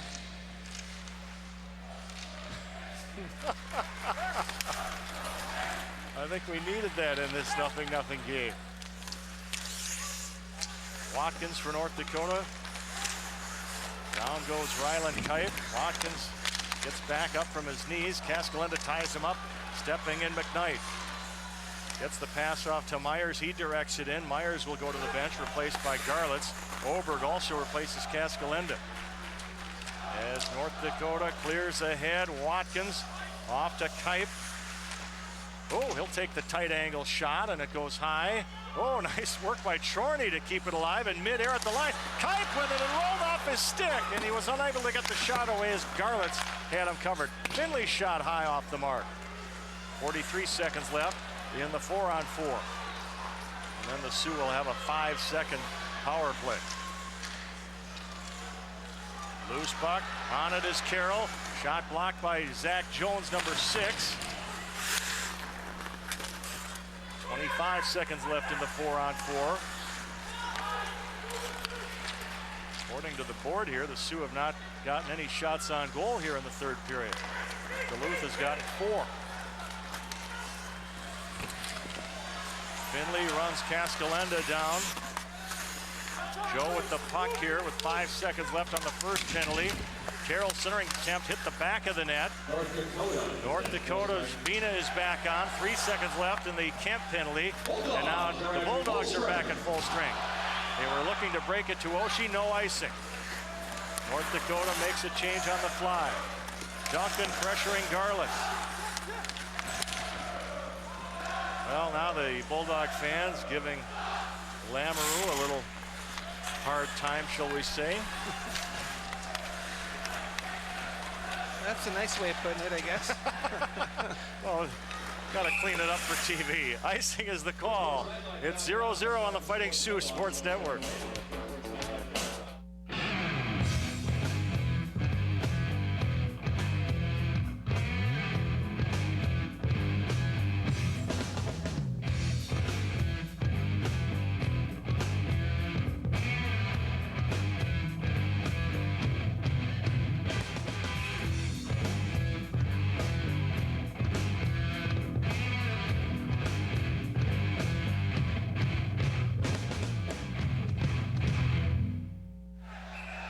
.27 left here at the deck in Duluth, Minnesota. In case you're tuning in late, Evan Trupp injured in yesterday's game, the freshman forward for North Dakota. The preliminary report, a broken bone in his left leg, and they'll know more when they get back home. So Evan Trupp not available, and Shea Ginaway has not returned since he was shaken up on a checking from behind penalty in the first period. One that forced Michael Gergen to leave the game just a minute 11 in. And we've got a stop and play here. 11:54 to go on the Fighting Sioux Sports Network. Cold weather is here. That means snow and winter driving conditions. Get to Home of Economy for quality brand name tires that grab on. Keep you and your family safe as you travel. Our Primewell 40,000-mile passenger tire starts at $43. And for your pickup or SUV, our Peerless Wide Track Baja all-terrain tire starts at $77. Then trust Durastart for a perfect start even in the coldest temperatures. Our 12-volt battery with 1,000 cranking amps is $54.99 with exchange. With a guaranteed lowest prices for being ready for winter, turn to us, your tire and battery headquarters, Home of Economy. A reminder, after this game, we will select our player of the game, sponsored by PS Doors. 11:51 to go in regulation time. Only 2 goals scored this weekend, both yesterday by North Dakota. Oshie and Van de Velde scoring them. Here's Duluth setting up, back of the net. Myers, and at Karam. Rear with it. Poking it loose. Now Aikens is in. Out at the point. Finally Myers stops it. Puts it just wide. With a lot of bodies in front of J.P. Lamoureux. Carroll couldn't control it as Finley runs him off. Number 21 is Matt Pratt, the freshman from Edmonton. Brought by Alex Stalock. Cleared up ahead. Here's Greer. He'll just send it in as Duluth makes a change.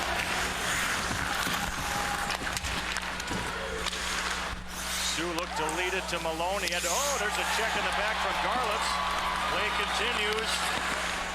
McGregor sharp to Matt McKnight. Van de Velde now gets past Kyle Schmidt. Van de Velde. Off it comes Malone. A shot off the target. And the Sioux are in a defensive change. Bina unable to get to the blue line to keep it alive. Stalock missed the puck. Tried to center it. Hit a Bulldog. Over. Clears it.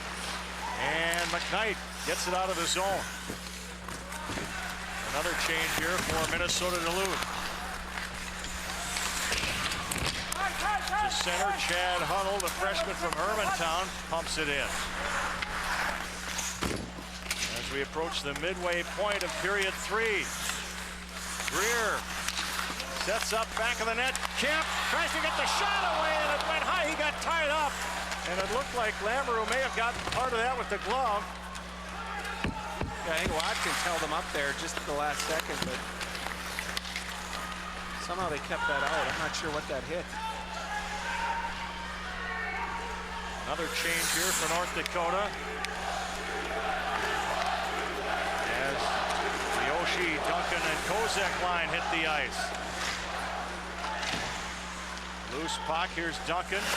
Ripping it back to the net. Stalehock uses the stick to swing it around. Oshie sets it up. Duncan wrapped up by Fulton. Duncan tries to go the other way. Duncan drops it for Kozak. Back to Duncan, and it was hard off his stick. Greer overshoots McKnight. Do you have any fingernails left at home? Still 0-0 here with 9 minutes left.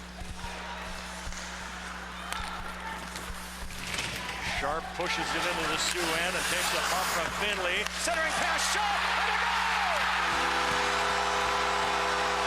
Matt McKnight to McGregor Sharp, and Duluth's shutout streak is over. Yeah, nice goal by the Bulldogs, just heading to the net. McKnight heads to the net, or Sharp heads to the net, gets the puck, and Finley had him partially tied up, but he was able to get a pretty good shot away, and it just beats Phil to the low glove side, it looks like.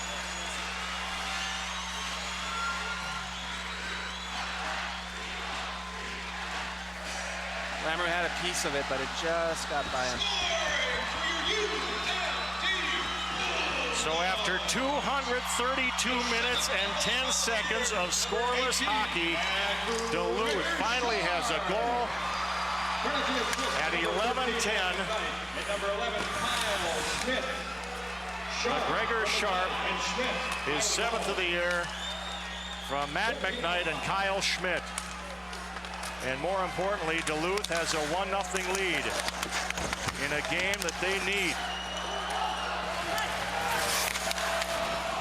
A lot on the line here for both teams, as North Dakota would like to solidify things as well. North Dakota with a 14-game unbeaten streak and a 6-game unbeaten streak on the road. Now forced to play catch-up. Here it is, Fratton. Couldn't get the shot away as he came in too strong. Now Bortson back high with the shot. Finley will take care of the loose puck and clear it past Oberg. No icing, they say.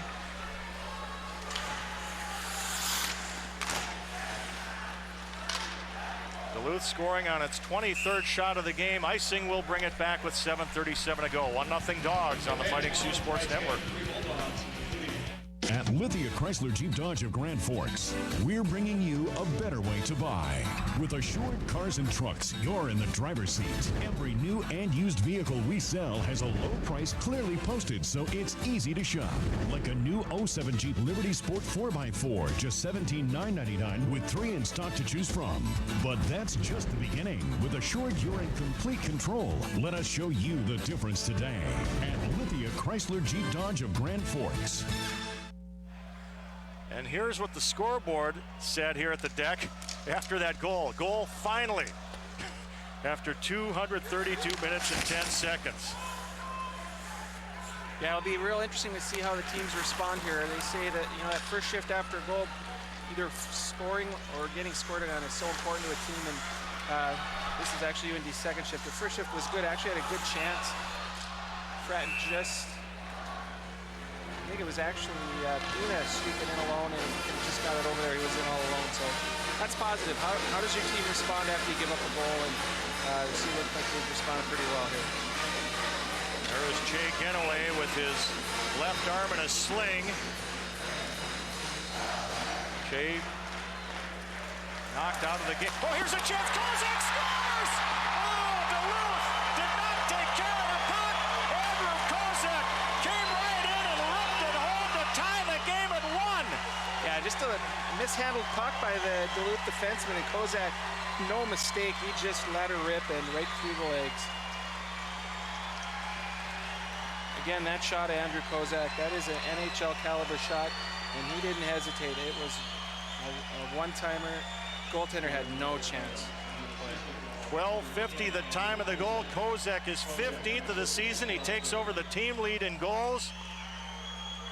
We're 1-1, and with that goal, we've got a winner in our Columbia Mall Sioux Goal giveaway. She's from Park River, North Dakota, and her name is Diane, and I'll spell the last name. I don't know how to pronounce it. Lijosk. Diane, L-I-J-O-S-K of Park River, North Dakota. You win a $20 Columbia Mall gift card in our Sioux Goal giveaway. And for your chance to win, register at the Columbia Mall Food Court. Well, we talked a little bit about how the Sioux would respond to giving up a goal. Now it's up to Duluth to see how they respond. And I know that it's been a kind of a concern of the coaching staff from Duluth that when things have gone bad for them, things have really gone bad for them here. So we'll see what happens. And, you know, this next shift will be real important for Duluth. Timeout here as they take care of some ice matters. I believe Duluth did call timeout. 7:10 to go. There you see former Sioux Lee Davidson on the left of your screen, an assistant to Scott Sandelin. Steve Rawlick, the other one on the right side. Dane Jackson and Dave Hackstall there. And boy, I'll tell you, listen to the Sioux fans here chanting, "Let's go Sioux." They are loud and proud. Yeah, lots of green and white in the stands today, that's for sure. Oshie, a shot turned aside by the stick of Alex Stalock. Duncan now. Sioux have the fans behind them here in Duluth. Oshie taken down, penalty coming up on shot in front, out of the reach of Oshie. Lamoureux is going to the bench, but McKnight touches the puck, and a holding penalty will give North Dakota a power play with 6:41 to go. And it takes McGregor Sharp, the leading scorer for Duluth, into the penalty box. Yeah, another, you'd have to call that a pretty good penalty. He had no choice, really, just drug Oshie down, and again, another pretty easy call for the official. 13:19 the time. And Garlitz gets it down the ice here for the Bulldogs. Incidentally, our second intermission guest, Kevin Pates of the Duluth News-Tribune. We understand he's doing double duty, writing also for the Grand Forks Herald. As Brad Schlossman is under the weather, and we hope Brad is okay. But Grand Forks Herald and Duluth News-Tribune are co-owned under the Forum Communications umbrella, so nice to see them helping each other out. Offside is the call here with 1:28 to go on the North Dakota power play. So the Sioux, without Evan Trupp, lost in yesterday's game. Without one of their top defensemen, and Shea Genoway knocked out in the first period today, the victim of a checking from behind penalty. Yeah, and Genoway has really developed into the quarterback on the first Sioux power play unit, so that's a heavy loss in these situations. Bina lets it go, and it just deflects wide. Chorney unable to hold it as Aikens pushes it out.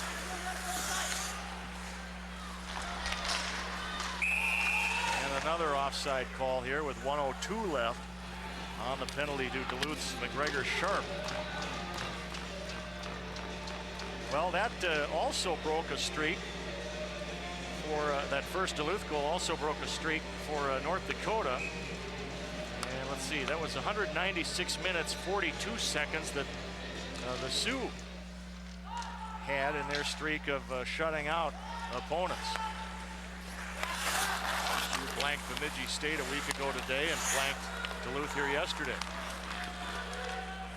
North Dakota, 29 shots on goal. Duluth with 23 thus far. 43 seconds left on the power play as it got by Robbie Bina.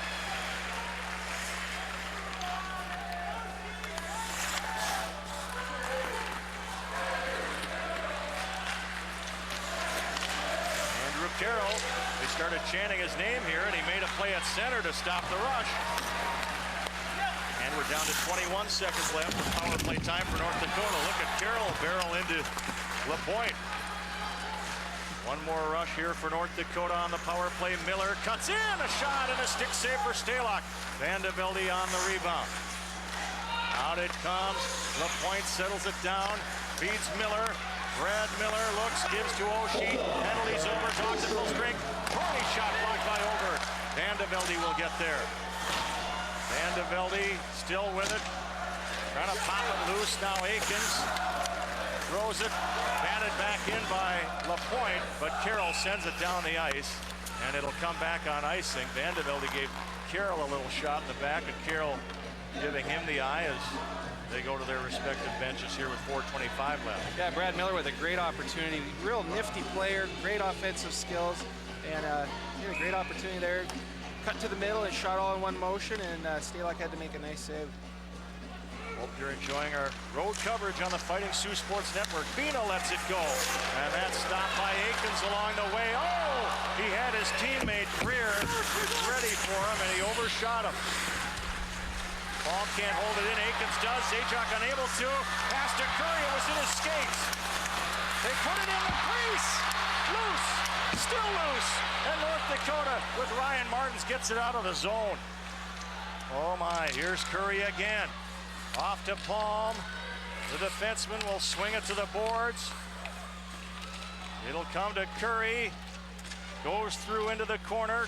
Curry and Fratton meet there. North Dakota clears it. Zajac with it.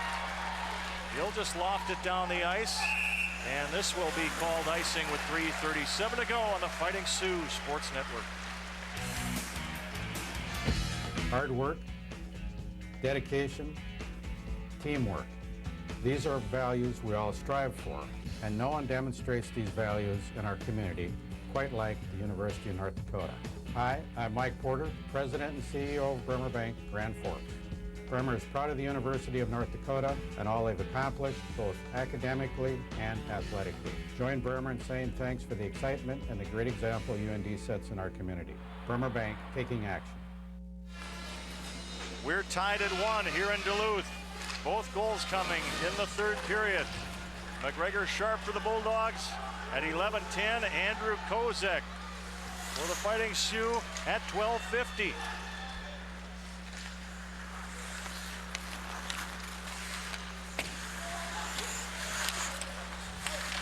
Duluth trying to get some points and in an effort to get home ice in the first round of the playoffs. Kipe shoots it right in. Stalock the save. Dorney will stop it at the line. Lays it down for Watkins. Cascalenda is on him. Now Van de Velde. Wardson guarding him. Watkins takes it. Around it'll come. Kemp plastered into the plexiglass by Joe Finley as it goes down for icing. Stay tuned during our Quest postgame for the Dahlstrom difference. We'll recognize the play or player performance that gave the winning team its winning edge. The Dahlstrom difference, sponsored by Dahlstrom Motors of Oslo, Minnesota. Oh boy, off the draw. LaPointe, a shot deflected. We've got 2:43 to go.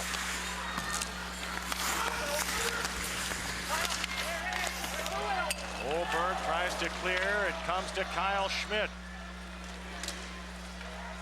Schmidt on the off wing. LaPointe there to meet him, but it rolls up to Kozek. Shot in by Duncan off target. Stalock, the sophomore from South St. Paul, clears it. Went past his teammate and gets shot back in by Bina. Here's Schmidt again, getting behind Kozak. Schmidt trying to set it up. Puck in their skates. McKnight a shot, and that is stopped. Back comes North Dakota. Duncan, his shot deflects high. Yeah, obviously a great chance for the Bulldogs there. I don't know if that hit something or if Phil made a save, but loose puck right in the slot. And the Duluth player tracked it down, got a pretty heavy shot towards the net anyway. And another icing ball here with 1:44 to go. And we're still tied at 1.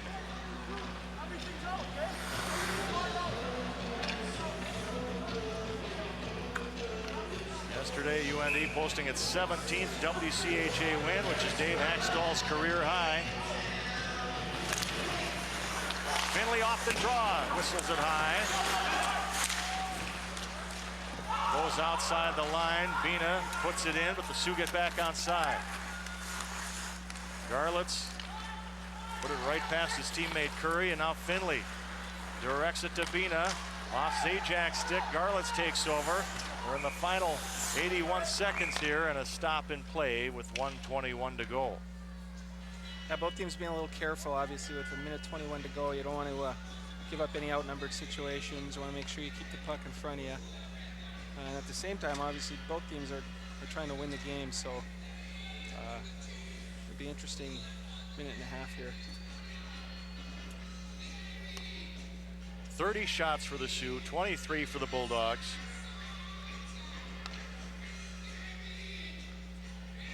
Don't forget, next week we'll be back on the air with you from Ralph Engelstedt Arena as the regular season ends with St. Cloud State playing UND. Friday and Saturday nights will hit the air Friday at 7:30 and Saturday at 7 o'clock right here on the Fighting Sioux Sports Network. And St. Cloud still has a chance at home ice after splitting with Wisconsin at home this past week, or this weekend. Odd thing was, both of those games were seen on cable here in Duluth. Poked out by Stalock. Got behind Kemp. Outside the line it comes and Myers sends it in. 1 minute left in regulation time. Here is Watkins for North Dakota with Kipe cutting to the net. Myers deflects that out of play with 51.9 seconds to go. So here in Duluth yesterday, well, the last 2 days, you could see Wisconsin and St. Cloud, Minnesota and Anchorage, and then yesterday, the Sioux and the Dogs. This series being carried on cable, on charter cable in Duluth, and we appreciate all their cooperation this weekend. Face-off, Oshie unable to reel it in. McKnight takes it to the corner. Turnover momentarily. Kozak, oh, a tough angle shot, and a quick glove save by Alex Stalock.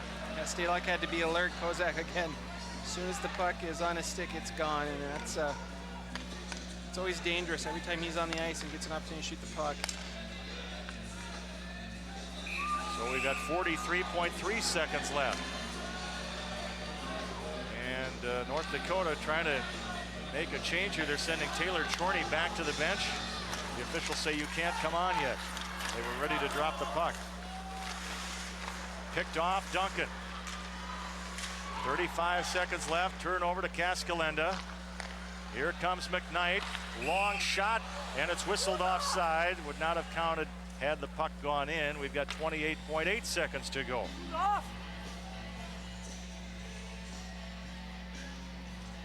North Dakota rated second in the U.S. College Hockey Online poll, third in the USA Today poll. Bulldogs rated 15th in both of those polls. Not much, you know, for a 1-1 game with half a minute left, you'd expect more of a buzz in the building, kind of a quiet crowd right now. Well, I think Duluth the crowd here is probably used to bad things happening to them. Oh, close. They got their fingers crossed, I'm sure. But I guess you're right. Vandevelde with that chance. Obviously, though, Duluth has been involved in a lot of tight games.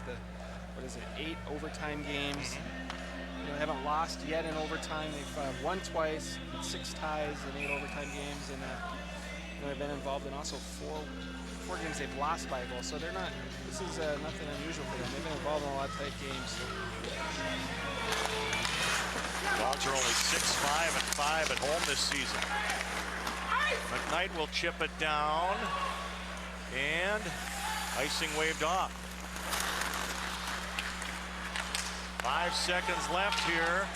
Duncan puts it on. Stalock will hang on with, oh, now wait a minute. They had at least half a second to go. And let's see if they put that time back on. When I looked up, it was 0.3 of a second left and counting. And I think they'll give them 0.3. 3 full seconds on. Duncan positioned, ready to shoot if Kozak wins the draw, but there's the horn. And we'll go to overtime. We are ready for overtime here in Duluth. McGregor Sharp's line out for Duluth. TJ Oshie's line out for North Dakota. And we've got a quick whistle here with 6 seconds gone. A 5-minute overtime. We've got 4:54 left.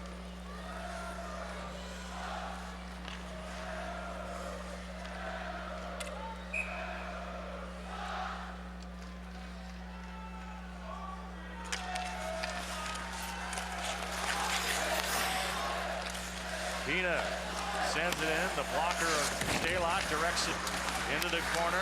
Oshie fighting with Garlitz. Oshie leaves it for Duncan. Ryan Duncan put it back. Cascalenda clears ahead. Bina throws it back. McGregor Sharp upends Duncan in his effort to get the puck. Floating it back in. Oh, a tough play for Stalock as it came in on a hop.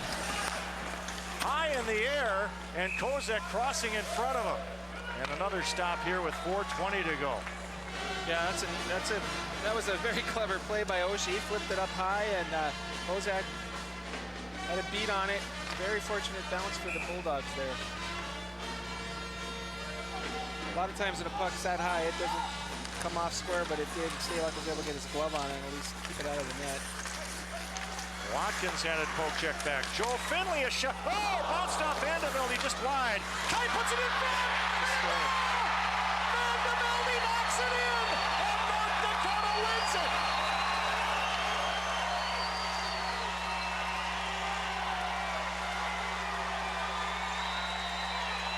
Yeah, great goal by the Sioux. They just battled on that loose puck, and I think as Stalock went down to cover it up, Vanderbilt got there first and just swatted it totally underneath Stalock, but looks like they will review it. They will review indeed. So nothing official yet. Yeah, there's going to be nothing wrong with that goal. Vandy just got to it before Stalock did and swatted it right underneath him. So. And there it is. If that is a goal, that is Chris Vandervelde's 14th of the season. The time of the goal would be 53 seconds. And this is the angle they are looking at. We are peering right over the referee's shoulder as he views it in the penalty box.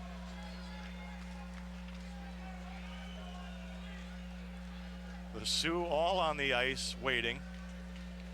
Dave Hackstall waiting. The Bulldogs over at their bench waiting. And we are waiting along with you.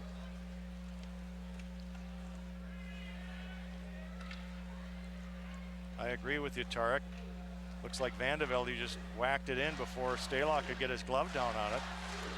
But didn't look like he was in the crease. And it's a goal! And North Dakota extends its unbeaten streak to 15 games. Chris Vandervelde with the winner, and with that goal, Sarah Odegaard of Reynolds, North Dakota wins a $20 Columbia Mall gift card in our Sioux Goal giveaway. For your chance to win, register at the Columbia Mall Food Court. North Dakota gets the sweep. And it's time now for our player of the game, sponsored by PS Stores of Grand Forks. Gotta be Chris Vandervelde. Yeah, in a game like that, I guess it could have been a lot of guys, but Vandy with a great play at the end, just real aggressive on the puck and got there before Stalock. So he gets the winner, and he's our PS Stores player of the game. Rylan Kipe will get one assist there. He's the man who fed it in front. And I didn't catch if there was another assist. But North Dakota only cares about one thing right now, and that is the 2-1 victory. And the final shots on goal, 35 for the Sioux. They scored on their only shot of the overtime, 23 for the Bulldogs. They did not get a shot on goal in the overtime.